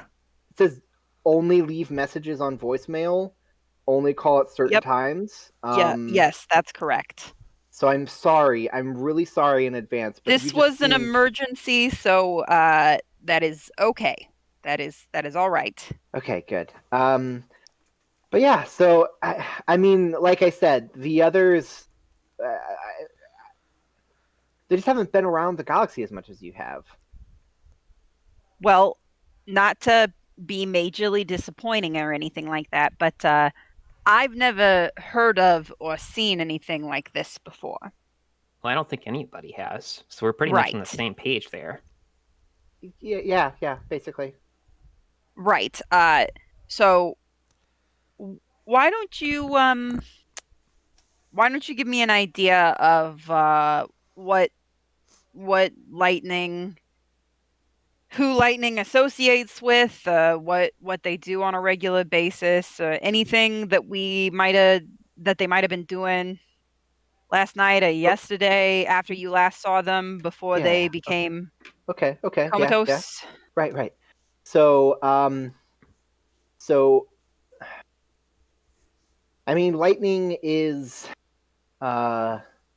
almost 30, as you know, and so they've been really digging into the theology of Eezon recently, right? Like you can just look at their bookshelf over there and see like how many digital books they have on the afterlife. So a little morbid, just a little bit, but look, normally I wouldn't say anything like this, but to be honest, I just think that Lightning is having a late life crisis about dying. If that makes sense. It's who isn't afraid of dying, right? And sounds like they were potentially near the end. So I think that makes perfect sense. Arrow will step over. Arrow will step over and like look at some of the books on the shelf, just to kind of like since they gestured at him. Arrow, make an investigation check with advantage. Oh, okay. I will do so in my wonderful dice box, thanks to Camp Creations. Yes, we're sellouts, but we love our friends and we support local creators. Is this sellout if you support local businesses and artists? No, it's not. It's called being decent. Well, thank goodness I have advantage because it doesn't mean I have to go with that 4. You say investigation? Yes. Total for 19. Okay. So I will send you this message real quick, bud. Okay. While I continue to talk to Ever. Okay, sounds good. So they were worried about death, looking forward to it, just neutral and trying to do the research. Well, they just spent a lot of time like on that kind of religious introspection, and also like a weird amount of time on like networks with like friends and stuff. I guess maybe not friends, I don't really know, forums or whatever. I don't i don't really go on the networks. It's something that's kind of still a little out there for me. But I've only been off Ezon for like 9 months, so um but apparently you can like meet people on it and stuff. uh Right. So she you could was just like talk to people online, or like you could do the virtual stuff, the like Yeah, the whole yeah. headset. Immersion. That she was into that kind of. They were into that kind of thing. Actually, they had their little like helmety thing on when I found them in their office. So Do you VR know helmet? much about that? Huh. Like, no, I just said I have can no. we I don't know anything. Arrow. can we check out the office?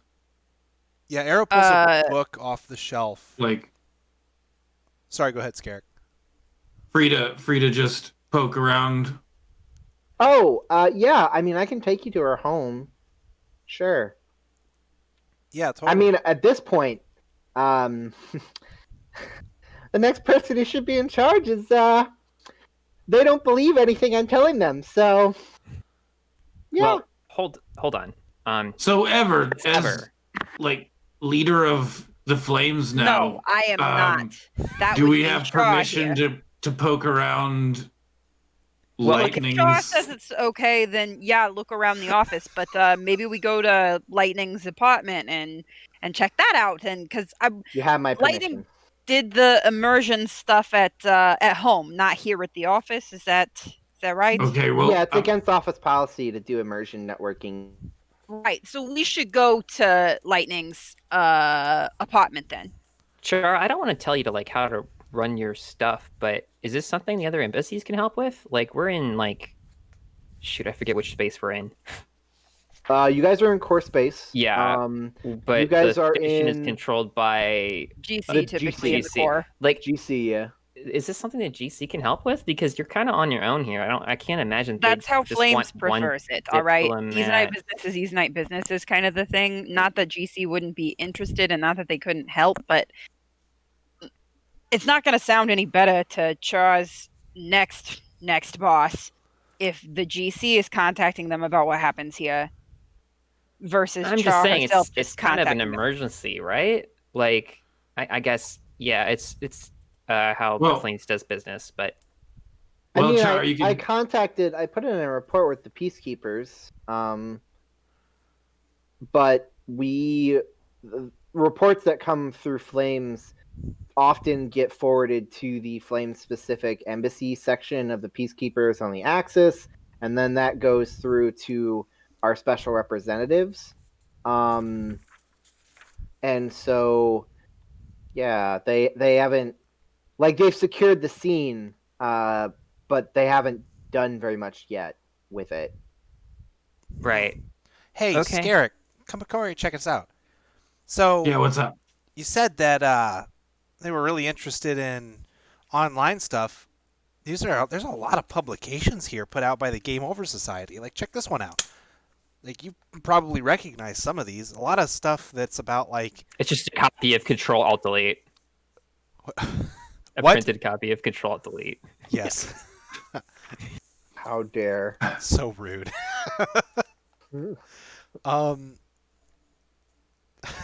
Sorry. I mean, it's just- nicer than what I was going to say, Yeah, which is it's just a It's bunch funny- of copies it's of funny Ready you, Player One. Ooh. Rude. It's funny that you found this arrow, but because that text I sent you earlier, forwarded to you earlier. What is the You think- Game Over Society? You think they're related? Well, it's at its core, it's a gaming club. I honestly don't buy into all the theology aspect of it, but they do kind of want to achieve digital consciousness So Because What it'll you're bring them saying paradise or some stuff. I don't remember exactly is- what the source material said. that for someone, let's say an Eezonite, who is preoccupied with death and the afterlife, the idea of continuing to exist after your body and life force and whatever are spent in the form of digital life could be appealing. Yeah, That that's pretty Yeah. much it, It's honestly. appealing to a lot of people. Like, I'm kind of in the same boat as Skerrik, I'm kind of just there for games, and there's a lot of us that just, are just there to hang out and share common interests, but Games and conspiracy theories. well, It's cool. I mean, it's yeah, a I mean, hot have it's you, a hotbed for Arrow's show. Are you kidding you seen me? that old, Yeah. that really old movie Tron? Like that kind of stuff. It's Oh cool. yeah, like it's just like that one. Man, that's a classic. But yeah, Right. like this one specifically, and he holds up a book that he pulled off the shelf. Like, I've heard of this one, and honestly, I don't buy into it. But like, it's kind of like the go-to book on like transcending life and about becoming one with the system and living in the network, and there's a bunch of talk about like souls and yeah, I don't know. I don't buy into that stuff, but like right. So let's say That's kinda next theoretically, level. it really is. theoretically, it's possible Well, to do that. I Theoretically, Arrow, you're the conspiracist here. Entertain me, okay? Humor me. he like takes a deep breath and says, and like the gears like click into place. This is where he goes from like obnoxious himbo to like radio show host. Oh no. Like okay, It's so not the same thing. shh, quiet. So he goes into all right. So just hypothetically speaking, let's say all this is possible, and you could use the next level of immersion, right? So like we put the headset on, you become one with the system, but it's all just like perception. The next level, they say, is to become like part of the system. That like your very essence of being becomes the code. And, just say it's possible if you were an Eezonite, knowing that you're kind of in your last run around the laps, it might be kind of appealing to buy into that. So Right. And if theoretically you succeeded at that, would you leave behind a body that's Oh. still technically alive? A sort of half-life, if you will. I mean, heck if I know. Like, I don't think there's any If record you had of that to actually speculate. happen. Well, man. Y'all don't have weird things about Well- proxies, do you? Prophecies? Anyway, No, Proxies? proxies. anyway, The GOS has some very strong opinions about AI and proxies, mostly that like they're the ideal form of life. Yeah, it's like She's just looking at Ever. No. Look, maybe we should go to the apartment. Char, can we go to the apartment? Arrow, rather. yeah, I know. Arrows tries to like not say anything, so when everybody else speaks up, he's like, "Okay, cool. I don't have to answer that question." She well, raises them. anyway, this text that I got said that several people's avatars just disappeared without a trace. They were recruits entering the Game Over Society. Which Well- is usually a full immersion thing, if I remember correctly. Yeah, And yeah. So And you found lightning with an immersion rig on. All right. Would it- All right. Fine. Let's go. Let's go to Would the it apartment. all be Let's check out the people- rig. On the station? say again, Twig. Would it be all people on the station then? Oh no, it happens across the galaxy. Honestly, like as long as you connect in with a solid connection, that's the joy of the network. Like I could play games with people and hang out with people from wherever, so it wouldn't be just people here in Kestia. Okay. Well, all right. Well, yeah. Let's go. All right, and he puts the book back up on the shelf, but like makes a note of like which one it was, so he can continue. Arrow. Yeah. Does Grasper 98 ring a bell? Grasper 98. Let me check my friends list. And Arrow will check his friends list. Ben. Yeah, Grasper 98's on there. They are you know them because in this like local sphere, they're kind of the organizer for GOS stuff. Okay. So like they were the ones who would have given you the spiel when you joined up in immersion whenever you technically joined. Okay, so Arrow like slides through his like friends list. It's like, oh yeah, like I haven't talked to them since basically I joined Game Over. Yeah, I think they run the GOS stuff. Oh, what makes you say so? What makes you ask? Well, they haven't been online since it happened. What, like the same time you think this went down? Yeah. Oh boy. Hmm.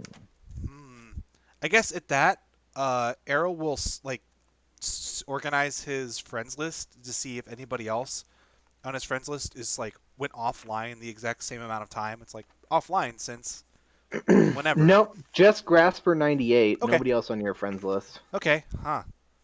Weird. All right, well, not a whole lot of good sitting around thinking about it here. I guess might as well go see what happened. But man, this is chalking up to be something really weird.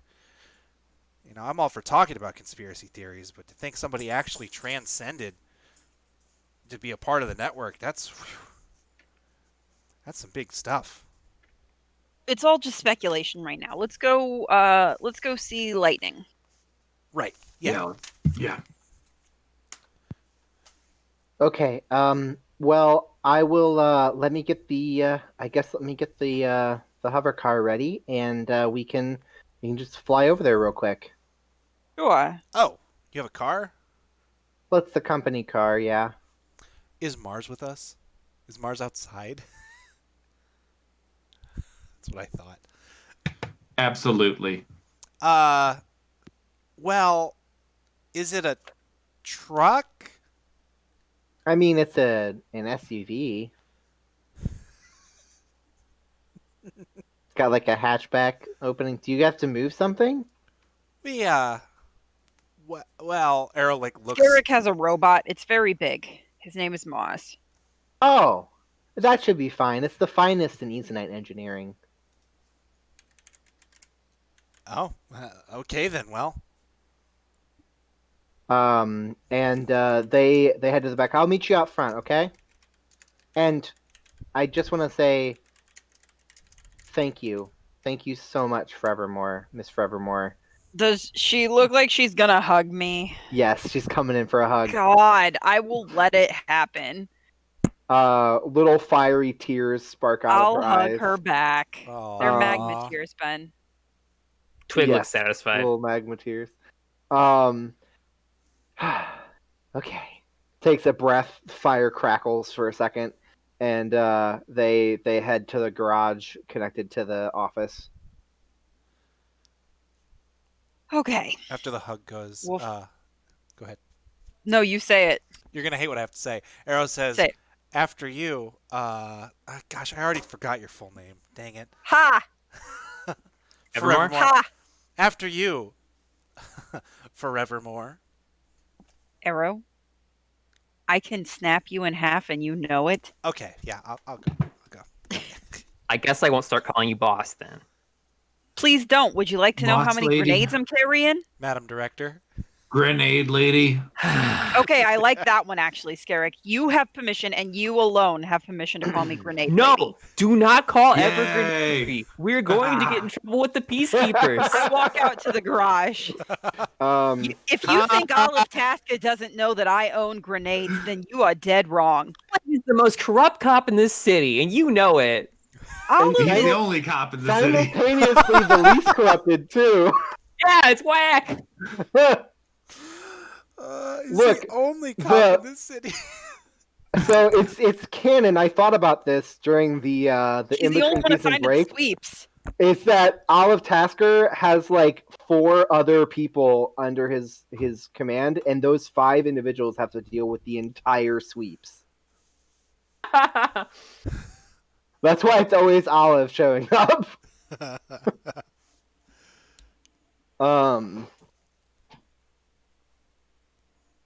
Anyways. Okay. Follow her into the garage. Yep. And Char brings out a I'm sorry, I just Oh. read Ratz's comment. oh god, what did they say? Ever. I could snap you in half. Me. Promise? Oh man. Incredible. Okay. So she brings around a vehicle very different from most of the other ones around here. It looks like a vaguely SUV-esque shape, carved directly from volcanic rock. And it's hovering off the ground with like this pulsing glow of deep red. It looks like it's definitely magically powered, and there are these veins of energy moving through it in a spiraling pattern all through the stone. And they pull up next to you guys, and it gets a little lower to the ground, and they click it, and they open up like the hatchback part of it in the back. And it looks like it's seat 6 with a little hatch area. All right, hop on in. Sounds good. That's a very cool robot, Mister. Is he gonna fit? It's gonna be tight, but interestingly enough, it doesn't bow under his weight at all. Okay. Yeah, we all climb in. Right on. Like he'll have to like put his hands around his legs. Oh, cute. Like he's got like his little egged up in there, but I'll sit inside him to make more space. okay. Oh, that's fair a good enough. idea. That's a big brain, actually, yeah. All right. And you guys are off. So you guys head further into the sweeps, it looks like. And as you guys fly, Char says, so can I ask you guys a question? Yeah, what's up? Yeah. So you guys just kind of help people with their problems, right? I mean, generally, kind of, yeah. How do you get into a job like that? Completely on accident. People trust you to help them, and then you keep You owe a doing friend that, a favor, and the next thing you know, you're meeting these chuckle fucks, and and you then fall in with a bunch of people who carry explosives around. Ever? You say a bunch of people. I am the only one here carrying explosives. You have explosives? From the back of the Yes. SUV. "Shh, what are you guys talking about?"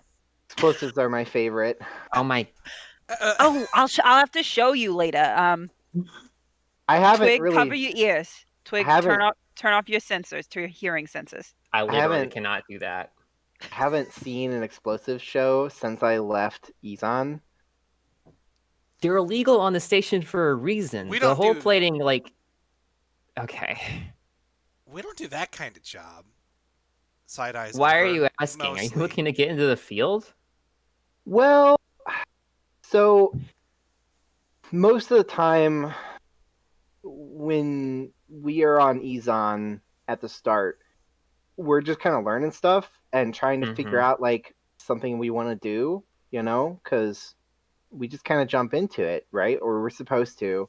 But I'm kind of what you call like perpetually undecided. I didn't really jump into any programs You're or 2 make years any old, requests. Char. Undecided is the way you're supposed to be. Well, yes, but like when everybody else in my class who shared my birth month, when they left Eezon the same time as I did, they all had a place to go, a thing to do, and I didn't really have anything. So that's why I ended up just being an assistant here on the station where there's like no Eezonites at all. Well, there's a lot of other people. Like, Yeah. it doesn't have to be a career. Like, I have a part-time job I do, but most of my work is just asking people what they need and helping them get it. Like, she nods at the window. There's somebody walking past on the sidewalk. She's like, "That's Quill. He's a good guy. I helped him out with some stuff a while ago, and like, I know a lot of people in this sweeps because of that. Like, You just help people. Yeah. It's like People one need of the it. people in the vids, like the weekly vids. Which cereal is it? Well, I was thinking of Heroes of Midnight, but um, Arrow's probably familiar I with that haven't one. watched that one. I don't watch. I mean, it's lot of pretty serials. accurate to what you do, Twig.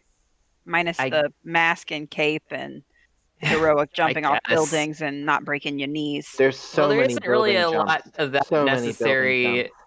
It's mostly just like keeping an eye on who's trying to make trouble and making sure that people know about it and that they can, trust other people to help them if they get into trouble. That kind of thing. Like, Right.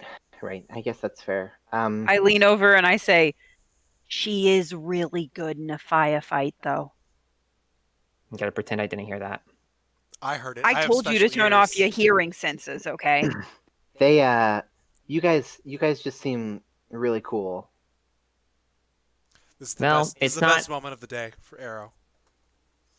Arrow's doing that in the back of the SUV, isn't he? Yes. Put his hands up. There is nothing special about us. We just We care. literally have a job cleaning up other people's messes. Well, that's another way to put it. I would put it my way, but like, Skerrik has his own opinions. Whatever, you'll get a different opinion from everybody in this crew, I guess. It's why we're called the Kestodians. If you want to talk about it sometime. Okay. Yeah, for sure. I was just wondering because, like, I don't know. It seems like it could be different. Well, it doesn't pay, but Oh, it pays Unless like Pays a garbage. little. it's just some weird. Well, But most of the stuff I do doesn't pay, so who cares? Honestly, if you get past the imminent danger, the constant being on the bad side of the law, living in a warehouse, nearly burning down your place of employment, Twitch stares at Arrow. being seeked out by underground gangs, being on a hit list for basically. Stop. Yeah, stop talking, Arrow. But the stories are good. oh, It pays in loot and XP or karma or whatever. Yeah. What? Skerrik's a gamer. It's gamer words, Twig. We do good things and good things happen. Like it works out. right. I have to say that does sound kind of dangerous and also kind of exciting. I'm not really worried about the money side of it. I understand that, like, that's a big deal to a lot of people, but we get a stipend from Flames, and it's not usually a thing we worry about when we're trying to do stuff. Huh, well. Damn, I wish my homeworld sent me money. Ever makes no comment on that, then. Is that something Arrow knew? What, Maybe that Flames not. gives a stipend? I don't know.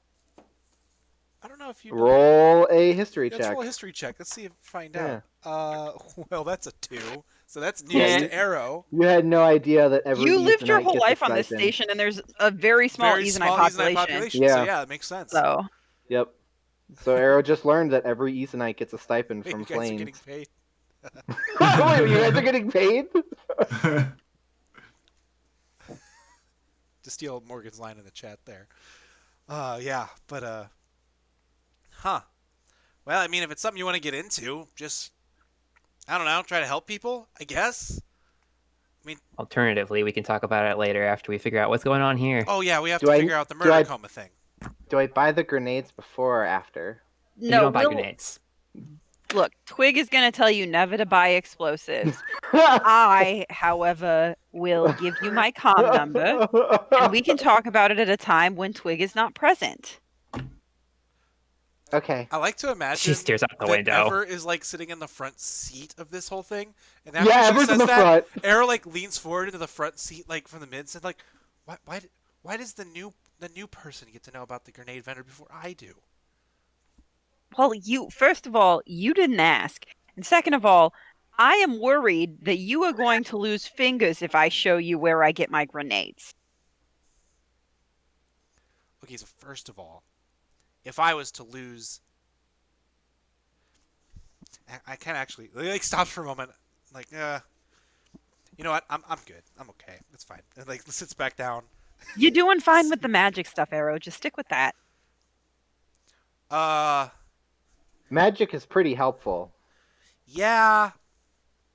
I tell you guys, I started taking like online classes for magic. No. I think this is about when the car pulls up. Yeah, that Yep. it is. The car slowly pulls up on the. It's like, oh yeah, which online college are you taking courses at? University of Phoenix. That's what I was gonna say. Full Sail. I don't know. Oh my god, Look, Full it's Sail. fine. Oh man, but you guys pull up, and she parks. Says, "All right, it's on the 5th floor. If you wanna follow me, I have a key. Right. Lead the way. I don't think there's an easy way for Mars to get up there. I mean, he probably could fit if he walked sideways, like waddled in the hallways. It's okay. He'll be fine out here. Okay.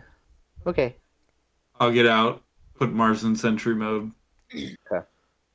So you guys head up, and on the 5th floor, the Peacekeeper gold and blue tape is, I guess it'd be white and green actually, because GC. White and green tape is across the door, but there's no other indicator that you shouldn't enter.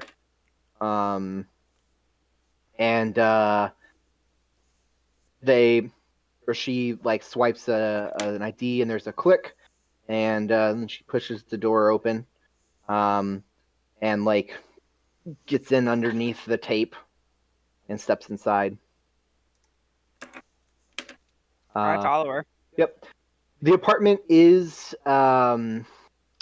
it's pretty nice. Like, it's multiple rooms. It seems like it's probably pretty expensive for the sweeps, to be honest. It looks to be in good repair. The kitchen has been kind of transformed into a smelting room. And there's like a little area with like different rock gardens that look like they're very well tended. There is a lot of information from Flames and other Flames paraphernalia here. Oh, I see. Oh, Cat. it's Disney like- time. Cat. It's who cat was on the time. back of my chair. Cat tax. But see, where was I at? You're Sorry, talking it about distracted me. paraphernalia from Flames. Yep. So there's like banners with the symbol on it, and a number of like awards and stuff, things of that nature. Yeah.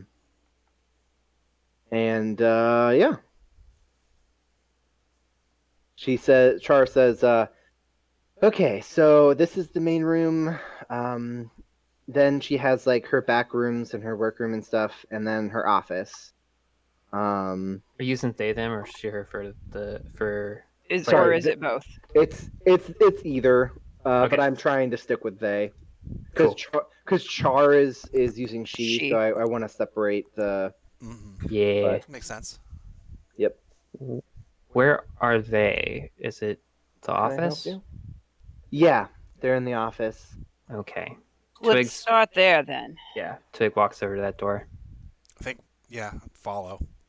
I want to poke my head and see the. Yep. the So you poke your head inside. You see a pretty impressive like rig. This room is full. That's got like servers and a lot of screens. It's got a lot of Digitech and such. There is some Magitech splice stuff, and then they have a specialized immersion rig as well, which is currently the helmet is over the top of an Eezonite body that is just like looks kind of like a statue sitting in a computer chair, basically. What's it made Still of? in the rig. Yeah, the helmet's still on. But say that again. Is it just like the body without fire, or is like Yeah. It looks just like a silvery stone statue. Twig like just looks around the room? Yeah. Okay, And like they've got like night clothes on, basically. Like a Yeah. t-shirt and like some drawstring pants. But Wow, that is a rig. Like, they definitely took the immersion stuff seriously. well, I mean, we don't. When you're the manager of a wing of flames, you get a pretty good stipend, and I kind of always assumed Lightning didn't really have a lot of stuff going on, to be honest. Yeah, well, a lot of us in GOS really don't. But this is like, wow. And Arrow will go over and step over to where, oh my gosh, I forgot their name, Lightning, is at, and say, hey, sorry about this, and like try to like carefully take the immersion headset off. Wait, Yep. wait. Hold One on. second. Wait. Well, I cast detect magic. You cast I was sex gonna do magic. that too. The What's body wrong? is glowing. Okay, what school? It would be, I guess, abjuration, or maybe necromancy. Necromancy might be more appropriate. Okay, I was gonna say aberration's usually protection stuff. Yeah. We'll do necromancy. We'll say necromancy. Is there anything else I can tell about it that says he shouldn't be removing that helmet? The helmet does not appear to have any magic on it. Okay. All right, you're good. You're good, Arrow. Arrow, No is there magic on any the helmet. way? Is there any way that you can see what's on the computer without taking the helmet off? yeah, sure. And they'll like let it go, like before like pulling it off. And he'll go over to the rig and see if he can just pull up the like duplicate screen, mirror headset. Okay. Sure. I'm gonna You're getting cycle. password prompted. Oh. I'm gonna cycle through vision modes and look at the body. Okay. What vision modes do you have? Infrared and ethereal. Ooh, ethereal. Okay. Infrared only shows you that the body is inert, except you can see that their core is still superheated. It just isn't as bright as Ever's, and the rest of their heat body is not active. I will relay that to Ever. Right, okay, so not dead. Right. But more of a coma. That is probably the best word to describe it. On the ethereal side of things, you do see something else, which is odd, but I'm going to wait for that for a second. Is anything else in this room magical in particular, Ben? Before you jump to the computer stuff with Aaron. Let's see. Yes. The immersion rig that they have is specifically a Magitech type, which Okay. is required in order for Eezonites to immerse because they don't have a brain to connect it to, right? It's not a nervous system in the traditional sense. Exactly. So like they need to have a specialized unit for that. Right. And so it is a magical system. It's just not currently emanating magic. Okay. So other I say than- as much to Yeah. Arrow It's on off. that regard. Okay, well, it looks like it's off, but I mean, if I can log in here, it should just pull up whatever the user last had it on. Let me see if I can crack this real quick. And I guess it's a computer's check. Is it a computer's check, or I have to go into hacking to get it unlocked? You're hacking it if you're gonna try and hack this password. Okay. Yeah. So in that case, he like does one of these. Okay. As Hey, inside Skerrik. Mhm. Can you help out? Yes. Can you help me crack this real quick? Looks like it's a password. Yeah. Did you check under the keyboard? Maybe Give me a Shaw moment. knows it. What do I see in the ethereal? I mean, if it's the password that she uses or they use for their office computer, then it's probably that which was forged in Ezon's heart, 997. It unlocks. Oh, I have something I want to do when we Nice. get back around to it. So, Okay, what's up, Getty? What you thinking? are we Greg? doing the ethereal thing first? Depends on what you've got. Okay, she just like she's just gonna reach up and take her necklace of Protesia, and her eyes flash green and shine, and she's just gonna cast detect poison and disease and look over the body. Okay. Insights are traditionally immune, but like this is Yeah. not a traditional situation. That's kind of Yeah. what she's thinking. Right. Yeah. I don't think it would register as either of those. Then I have one other thing. Just need to find the name of it. Okay. Ugh. She comes over and touches Lightning's shoulder, still holding her necklace, and she'll focus and see if she can just. There's a thing called Hand of Compassion, but I don't think it's gonna matter. It talks about exhaustion, disease, or poison, and she hasn't detected that. So she just tries to lay on hands. I gotcha. And for 5. So And I will say this: when you attempt to use your Hand of Compassion, you feel that the body is not in danger of expiring. It's almost like it's in stasis. But as far as you can tell, the mind, the essence, is just not there. It's just gone. Well, their body's okay, but I can't. I think it is like a coma. Like she steps back and crosses her arms. She's like, physically they're well. So Right. we don't have to worry about that for now. Like a stasis.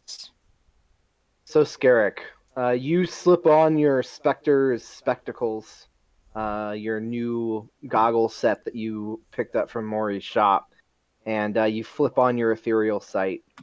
And when you do, everything in the room just becomes grayed out and like kind of smoky, really difficult to see. But you do see a few things notably. One, the body is glowing, like a deep resonant purple color. And there is a line of that same glow going from the body up in a number of tendrils into the headset, and then in through a single tendril over into their network connection modem. And that's the first thing you see. The second thing you see as Arrow is logging onto the computer, having gotten the password, Arrow, you see on the computer screen, looks like they were connected to the ShadowNet, one of the sub-immersion network spheres that is run by the Game Over Society.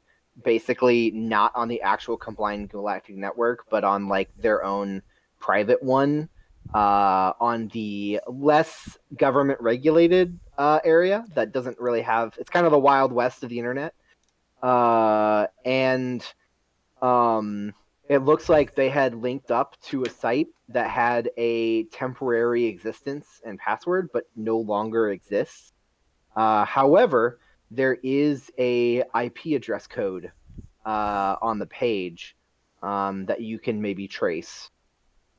But as you're looking at that, Skerrik, you continue to scan over the room, and you eventually stop, looking straight up at the ceiling.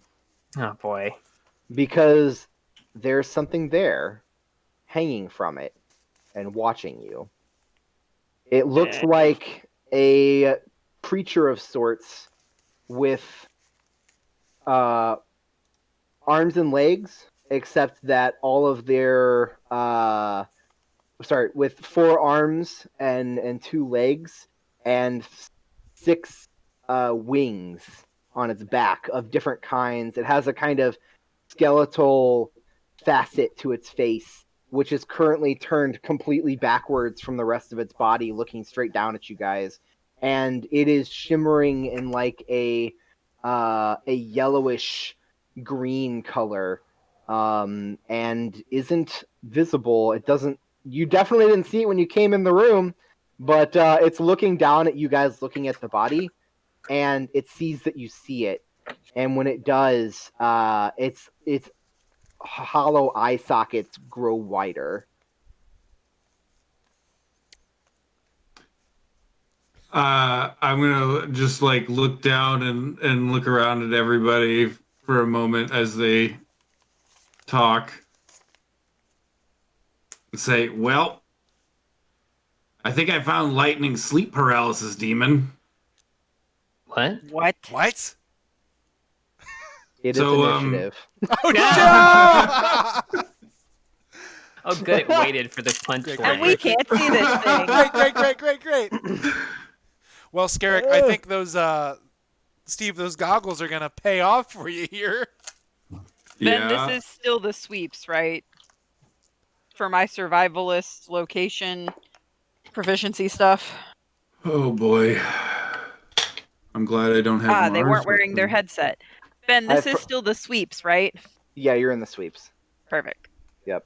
And I realized I had forgotten to bring my dice bag over to my desk. Okay.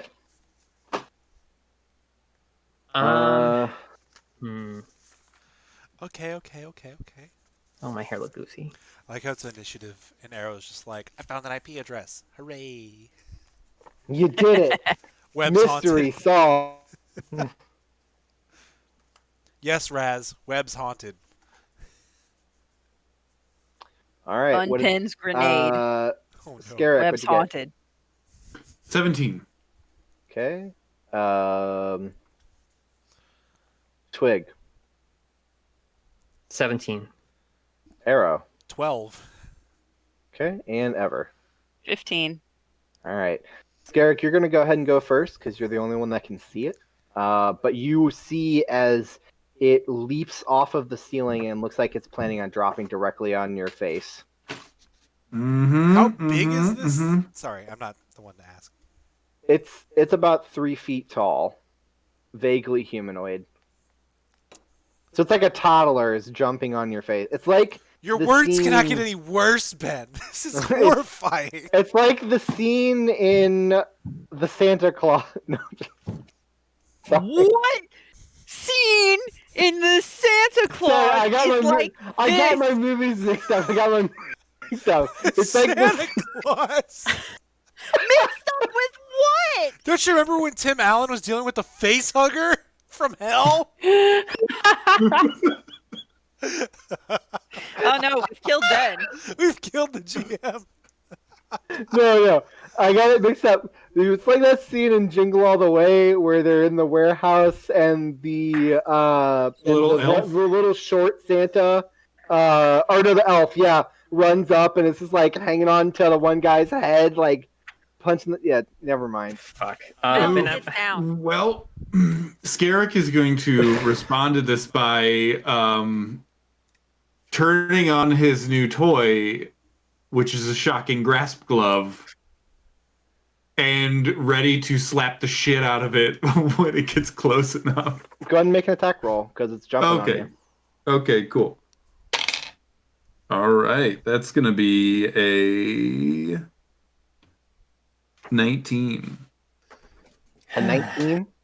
Yes. You hit. Roll your damage. Okay, I did. 2d8 now. Yeah. Level 5, baby. Wow. I rolled a big 3 damage there. So it tries to jump on you, and you slap it with your glove, and it's mostly blunt force damage. Let's be honest, because that barely touches the actual shocking part. But as it lands on the desk, right in basically in Arrow's lap, it becomes visible, and its head spins around directly to look at Arrow for a second, and it goes. Actually, Arrow responds with that exact same, hisses at it in response. That's fair. He's not gonna shriek in terror. Wow, our boy got real good. No, he shrieks. Absolutely shrieks. Its jaw gets real wide, and then it breathes out this poisonous gas in your guys' face. So I'm gonna need a Constitution save if you're not immune to poison. I'm immune to poison. I'm immune to poison. Hey, I do non-organic have a bodies breathing unite. mask.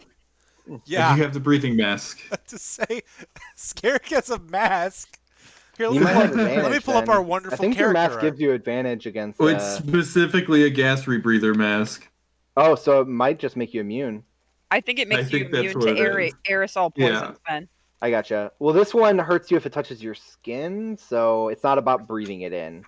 Okay. My gosh. Yeah, because... Well, that's bad. 7. But I will give you advantage because you're not also breathing it into your lungs, so that's nice. That's much better. 18. Okay. And Arrow? I got a 16. Okay. So you guys both made it for half, so that's good. I rolled really well. I did the second time. This sounds horrifying. I just realized what it is that I'm picturing in my head is those zombie mummy monkey things, pygmies from the Mummy 2. Yeah. Where they go in the forest around the final pyramid. After the train? Yeah. Yeah. What? Listen. Anyways. Let's not get into our Brendan Fraser fandom. Yeah, Brendan Fraser. Okay. Anyways, so you guys both take 5 points of poison damage. Ow. After half? That is halved, yeah. Okay. And then it tries to scramble backwards, and it knocks some of the stuff on the desk over as it scrambles away from Arrow. You don't really have a melee weapon, so you don't really get an attack of opportunity. So it just kind of scrambles away from you and then flutters up into the air somehow with wings that are literally skeletal wings. Well, he has his gauntlets because that's his thing, right? He probably doesn't have them on. Let's be real. It's up to you. He doesn't have them on, so yeah, he doesn't. Yeah. He wouldn't get nailed. So it floats back away from you. All right, so we're gonna do a full normal combat round now. So the 17s are up. So that's Skerrik and Twig. Can I ask you to do something for me? Because I have lost my note on what the holster of the hidden does. Oh, so the first attack you make when you draw it from the holster has advantage. Does it count as magical when you draw it? Yes, it's always Okay. magical as long as it's in the holster. Usually, All right. it makes the weapon magical. Yeah, That's what I was trying to figure out. Mm-hmm. Okay, so Skerrik goes first, I assume. You can go Technically, first. you do because you have a better dex score. She's like, "Fuck!" She draws the gun, which had previously been invisible on her hip, and activates the shield on her arm, which just flips out from a gauntlet, and shimmering air patterns coalesce into an energy field, and she lowers the gun on the thing and she shoots. She's gonna attack once. Will a 15 hit it? It does. Okay, cool. She's gonna smite second level. Is it a fiend? It's not. All right. Smite. And Is what fiend and undead are the two things that. fiend and undead. Yeah. Okay, it's just neither of those. So. All right. 6, 7, 8, 9, 10, 11, 12 plus 2. All right. So 14 damage Okay. on the first attack. Second attack. Oh shit! 2 attacks. We in big boy hours Here we go. now. Say 5th level, extra attack, baby. Yeah, she's gonna hit again with an 18. She's gonna smite at 1st level. Take 1 die off. 5, 6, 7, 8, 9. So 9 damage on that attack.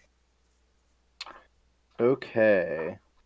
I'm pretty sure. It's just suddenly there's the noise of Yep. So plasma bolt shots in the room. and it holds up its hands and is obliterated in radiant light. And just like falls as sparkling dust. What was that? Are we out of initiative? She's looking Yeah, around we're the out room. of combat. Okay. Skerrik's gonna immediately go over to the computers and set everything back up. Arrow's like probably like dropped down to his knees, like his hands like coughing on Yeah, the right. floor. It's like, Hey. She goes over to him. She's like, hey, what happened? She puts a hand on his face. oh Lay on hands, 5. You heal 5 points. Cure poison. is he like Cure poison. It's not. He didn't. Okay. He made it save, so he doesn't have the poison condition. Okay. Or anything. But I still He took the just- damage. It's just so, being like- dramatic. So the Yep. burning in his throat and his lungs disappears as you do that. It eases. Yeah. Thank you. I don't know. It just like you tell me. You're the one who shot it. The shield's still on, so it's like over the back of his head right now. She has his hand on his face, and she puts her hand away. I don't know. Skerrik, did you get a good look at that? Yeah. I installed a little camera thing in my mask. He turns on the computer and transmits the data to it, so they can see a picture of it. Oh yeah. So a little scan picture pops up on the screen of the creature with its head backwards, hanging on the ceiling. Char, are you okay? That was incredible. Right? You are the coolest people. Twig deactivates the shield. So cool. Arrow. Char, can you do me a solid and check the modem over there? Make sure it's still on. Char, Oh, sorry. Yeah, sorry. I was just... modem, check it, please. All right, goes over to the modem. Seems to be all hooked up still. Power running through it. Nothing weird. What the hell? Okay, that wasn't the only thing I spotted in the ethereal plane. Are we sure that was the only one? Silence. Everyone looks around again. Arrow watches Skerrik as Skerrik looks around like. Let's bring a cat in here. I'll spot it immediately. No, yeah. So, lightning has these weird, like, energy tendrils, and Skerrik's kind of like tracing them with his hands, leading out from the core to the headset, and then up into the ceiling, and then down to the modem. I've only had these glasses for like a week. I'm not sure exactly what the hell this is, but It's still connected right doesn't- now? It is connected right now. So we should not remove that headset. Okay. I mean, yeah, well, the text I got from my friend said that they were looking for people's minds out on the net. Like the avatars that disappeared. Someone, they think, was speculation Question. that. Yeah. Can you talk to someone in the Game Over Society who knows some shit about Well- whatever happened? If we assume that lightning was there, Well, the guy that, well, I don't know, I don't want to say guy, but the person that recruited me and Arrow. By the way, Arrow, I just found out that they're here on Kestia. Really? At least their IP Grasper pinged here. 98's here on Kestia? Yeah. Well, wow. Well, this is a lot to take in. Well, here, give me a second. Actually, hold on. And he'll like go back to the computer and he'll pull up the IP address, Ben, that you said that he found, and he'll like make a document of it and say, well, taking a look here, it looks like whenever this happened, they were connected to a private room. And when I say private room, I mean like really off the grid. Like GC probably wouldn't care too much to know that this is open. Let me copy this over real quick. That's not something I remember doing to get into the game overs. Oh no, I think whatever this is like way deeper than that. You know, I told you there's some of these people really going hard for the transcending life thing. I think this might be part of that. Well, anyway, there's members, and then there's like members. Yeah. Well, anyway, I have an address for the room. I don't know. You tell me. Arrow, are we in a cult? You know what? You cut it out. Are we in a cult? It's beginning to sound like y'all are in the entry stages of being recruited for a cult. Yeah. I think of it less like Skerrik and I are in a cult, and more that like we just kind of go. You just hang out with cultists. We just hang out in a restaurant that just so happens to serve the Kool-Aid that people really drink. You hang out. You work in a restaurant that's run by cultists. You're making this analogy bad. Anyway, what I'm trying to say is that I mean, is that better than a mob? This game over society, it's really big, isn't it? Oh yeah, it's huge. It's galactic in scale. You've got people from all over who are part of the game over society. But like I said, like yeah, some of us are is it still a cult when it's really big? I mean, generally, if you have weird beliefs about death and like conspiracies around how to do it right, she shrugs. Yeah, but that's clearly not spread through every member. And do we even have confirmation that Lightning was a member? By that definition, it's a Church of the Fireheart is a cult, and that doesn't seem right.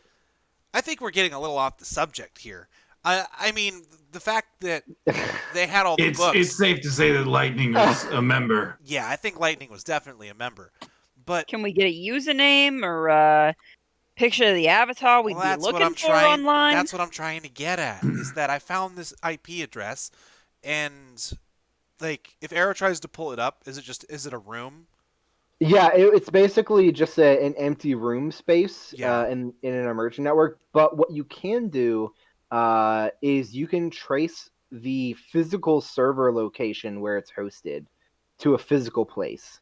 Okay. Here, let me see if I can find out where this thing is, and he'll try to do that. And by try to do that, I mean he'll say, "Hey, Skerrik, do you think you can help me like with this? We might be able to find the server location, but..." Hey, Aaron, if you're ever needing just proficiency so that you have advantage, I am proficient in computers. I am also proficient in computers. We all are. I'm also proficient in computers, but like, not the metagame, but I was hoping somebody would come over and help. And I'm super proficient. About to say, I know Skerrik is super proficient. Hey, Skerrik, come check this out. And Skerrik is currently scraping a little bit of the creature off the wall and putting it in his molecular scanner. No. Oh my god! Oh yeah, there's like dust Ew. of the creature. Yeah. I'm curious about what this thing is. All right. Well, Skerrik does that. Hey, Ever, can you come help me out with this real quick? Yeah, sure. And you're going to get a D8 Bardic Inspiration to help with this. Okay. Using that skill out of combat, which I can do, right? Yeah, of course. Yeah. So roll with advantage, and you have a D8 if you need it. Okay. I got a 19 without the D8. Probably want to use the D8. Yeah, I'll use it. I'm thinking about it. Oh, I rolled an 8, so that's nice. 27. Okay, Heck so yeah. you two are able to triangulate. It looks like the server location is in the sweeps. It's about 10 blocks north of here. Well, Right. that's Oh, really that's not that close. far. I was kind of figuring it would be off-world, honestly. Yeah, I mean, I was going to be surprised if it was in our sector, but holy smokes. Well, here, let me jot that down real quick. And then also, Skerrik, Yeah. Ben, sorry, I don't know if this is a question for Skerrik. You said we have, like, the location where Grasper 98 was at, right? No, the AP address just is registered here on Kestia. Okay, so just on Yeah. Kestia.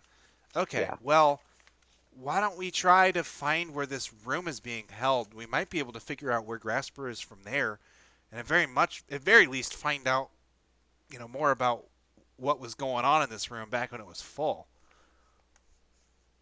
Yeah. Yeah, I don't imagine it'll get used again. Yeah, and not to sound crude or anything, but I have a feeling Lightning here isn't going to be going anywhere anytime soon. It seems like their body is stable, at least for now. As long as So- that's stable, and as long as Shaw has a key and can come check on him every day, Yeah, I can check on them. Okay. that would be good. Well, y'all up for a 10-block walk? I can drive you. if There's you a want. car. Oh, yeah, I forget. I mean, you can walk too. I don't really want to mess up your guys' groove because you guys are No, there's really killing it. there's no groove. You're vastly overestimating. Arrow us. likes to walk. That's Let's walk. take the car. So Arrow do we just doesn't drive walk as slow enough frequently as for? possible. No, No, we're we're all getting in the taking car. the car. Oh, okay. They're all right. messing car. with you, Char. Okay, right. Haha. Skerrik. Arrow likes to walk.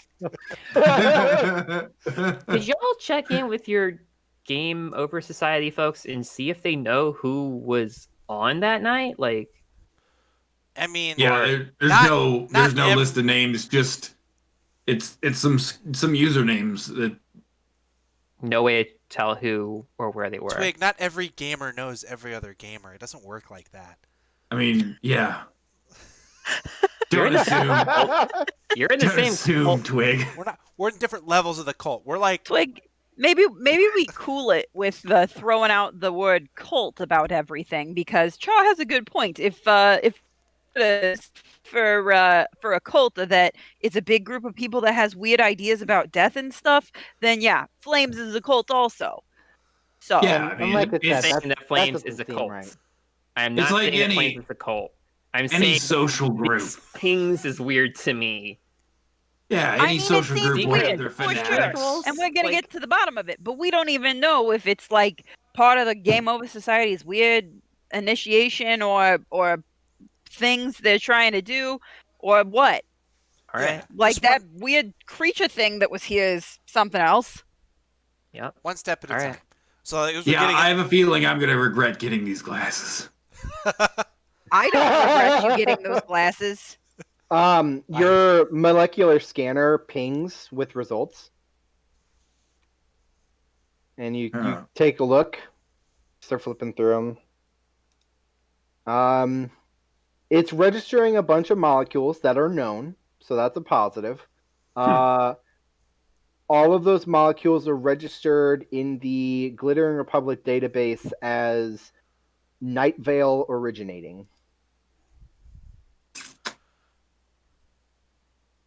I don't know what that means, but It's for an extraplanar creature. okay. So the so the planes of Nakora are split up into groups. Some of them are closer to the material world than others. The closest is the Fey Beyond and the Night Veil, and they mirror the centers of life in the galaxy. So any place where there's a lot of life in one spot gets Shadowfell. gets their own Yeah. Shadowfell and Gotcha. and Fey Cool. Beyond, right? Yeah. And so space stations, even though they're not planets, often end up getting their own miniature pockets of those two dimensions because of how much concentrated life there is in one place. Okay, cool. Yep. So, yeah, it's Night Veil in nature, which is why I can jump between the material plane and the ethereal plane. I'm assuming. And probably why it looks like, something from your worst nightmares. But why was it? Oh, yeah. I think I've read about those. What? The hell kind of reading Well, are you doing? Got a name? Yeah. So they come in a lot of different shapes and sizes, to be honest. But most of the ones that I read about, they have either like a shadowy body of like energy or like a skeletal body. It's really neat, actually. I did a lot of research before I left because I thought maybe I would go to the Glittering Republic and work in one of their planar labs or something, but it didn't really work out. But Veil Shades, that's what they're called. Yeah. Fail shade. And they depending on how planet-like a place is, the fairies and veil creatures look different. So because we're on a space station and there's a lot less like actual planetary life energy here, they get these like gaunt, skeletal, like terrifying looks to them, as opposed to like if you've ever seen pictures of them. Hold on. There's some really cute ones. Pulls out a phone. No, that's Wait. okay. I don't know It's if just, we need. holds up a picture I don't want of to. like Oh please. Oh gosh. it looks like a Brutal. friendly cat made out of shadows with 14 red eyes and Oh two my heads. god. Wow. And Incredible. but otherwise is acting exactly like you would imagine a cat would be acting if it's being photographed. So it standoffish. totally doesn't Yes, give a absolutely. shit. Is what I'm. Yeah, doesn't care. Char, you shouldn't give up on that. That's good knowledge. Yeah, but see, here's the problem: is I tried to like get into like the study thing, and I just couldn't concentrate on it. And it's just much easier to just kind of do magic than to try and study it. Is that how that works? Ben, are you saying all sorcerers have ADHD? This one does. Oh my god.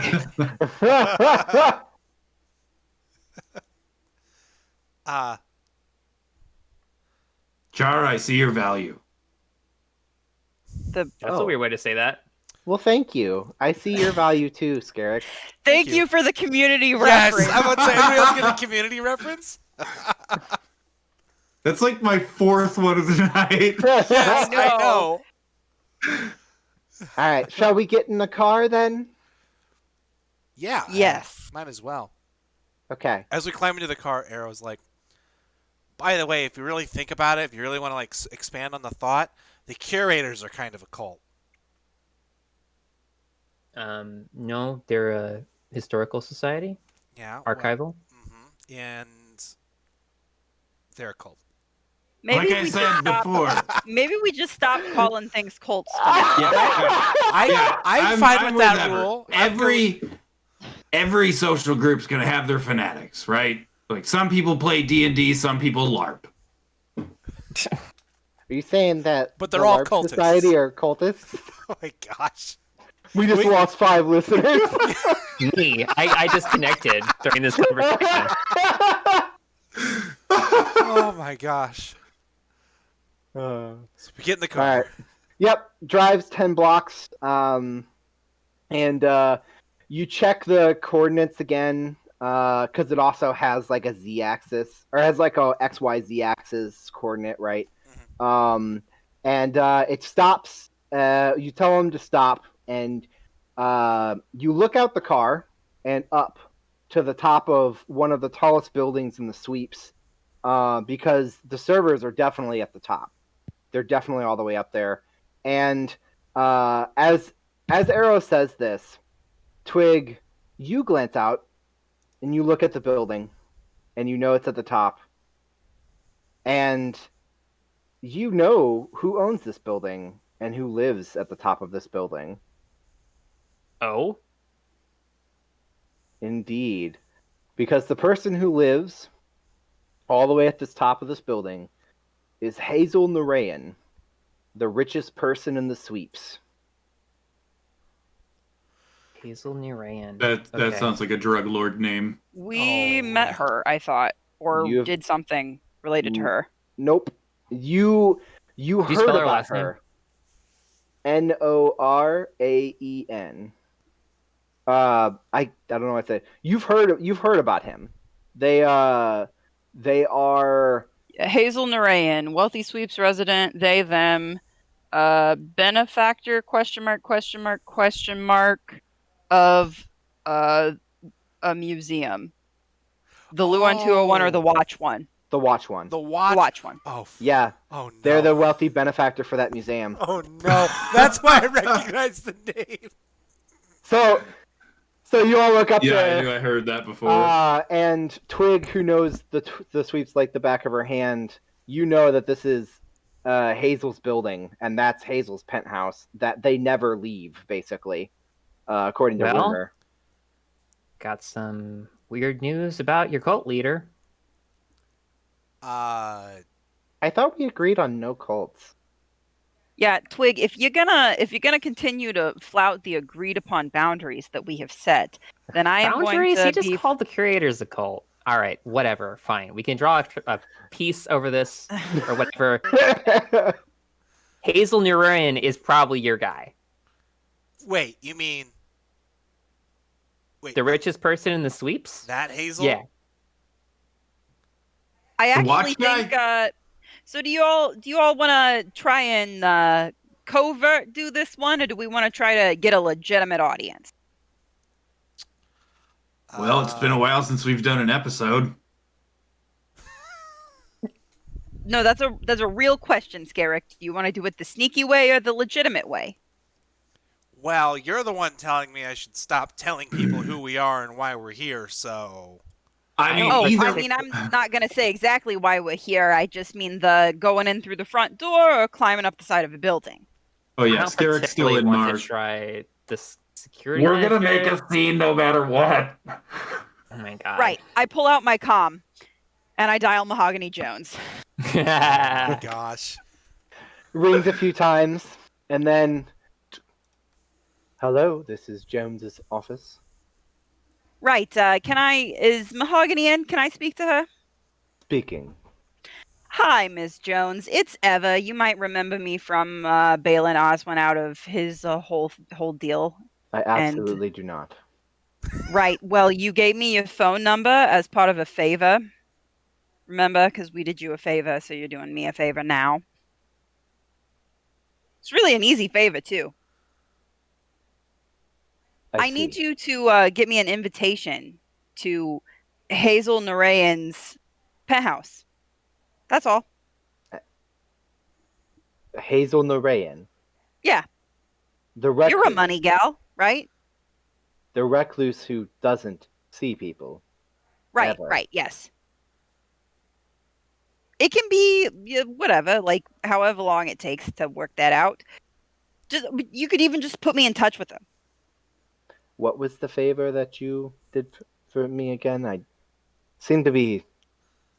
I just don't recall. It's because you never called. Oh my god, that's not true. Hang on. I have to go back to my Oswin section to write down to read exactly what I wrote. Oh no. Uh-huh. Mahogany Jones was really hoping for that date, and you never called. Yep. She was Damn not. shame. She sure fucking wasn't. Let's see. Oh, remember I bailed you out of that argument with Oswin. You didn't want to give him funding? We took care of the issue, so he stopped asking for funding? Well, yes, he left. Yes, but right then and there. Right. Well, I suppose I can make a call. I can't give you a guarantee. Of course. I wouldn't expect you to make it a guarantee. Right. Give me a moment. Thanks. There is a, music starts playing on the other line Mm-hmm. as you're put on hold. Yep. After Yeah. Yeah. And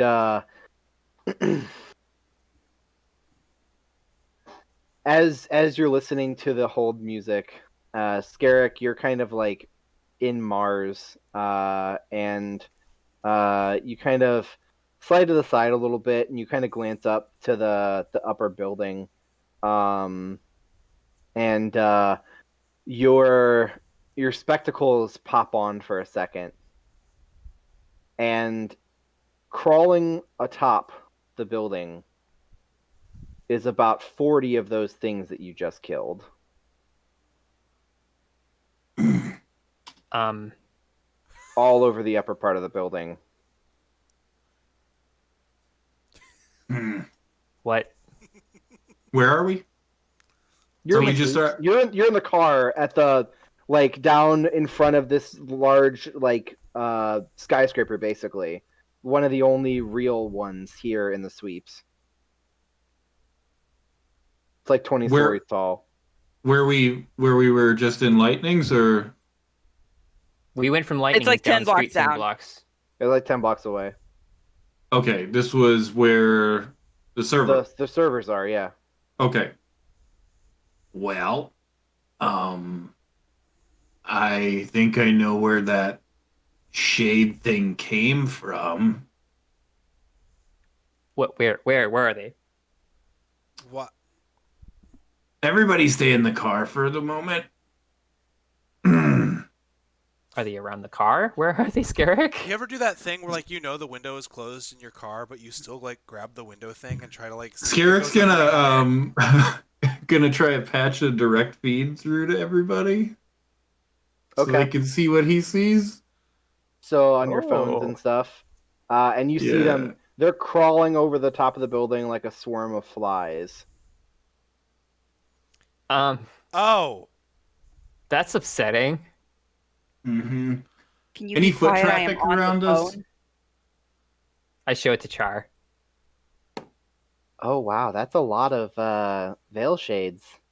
Do Any they foot usually traffic around hang us? out together? Oh my god. I don't really Erosh. know. I don't think so. Sorry, excuse me. Sneeze. Maybe they're pretty low, pretty not too dangerous. So they usually are supposed to serve other things. Are they like pests? Wait, Whoa, serve serve what? other things? Yeah, what is it called? Familiars and stuff, right? Like to a Oh boy. To either more powerful creatures of the Night Vale, and sometimes to people in the material world too. Are we sure we just want to walk in and introduce ourselves to this Hazel character? If there are 40 demon servant things flying around outside the building? I mean, I'm more worrying at this point that Something's wrong with Hazel. either something's wrong with Hazel or Hazel opened up a portal to something. I'm getting big Ghostbuster vibes from this whole thing. Is there any foot traffic around the street here? There's some, yeah. Okay. Yep. It's the middle of the day, so people are moving around. Okay. Well, they're pretty high up there, and they don't seem to be messing with anybody for the moment. Are you still there? Yes. Well, I've made a call, and they're not answering, which actually is unusual for them. Right. Well, maybe I'll just go up and knock on the door. Go ahead and tell security that Mahogany sent you for a short visit. I appreciate it. Thanks so much, Miss Jones. You're welcome, I suppose. Been real nice talking to you. And they Well, hang I'll up. give you a call again sometime. Click. Oof. Still mad about that date. Oh, no. No. All right. So, Mahogany Jones says that Hazel's not answering, which is unusual.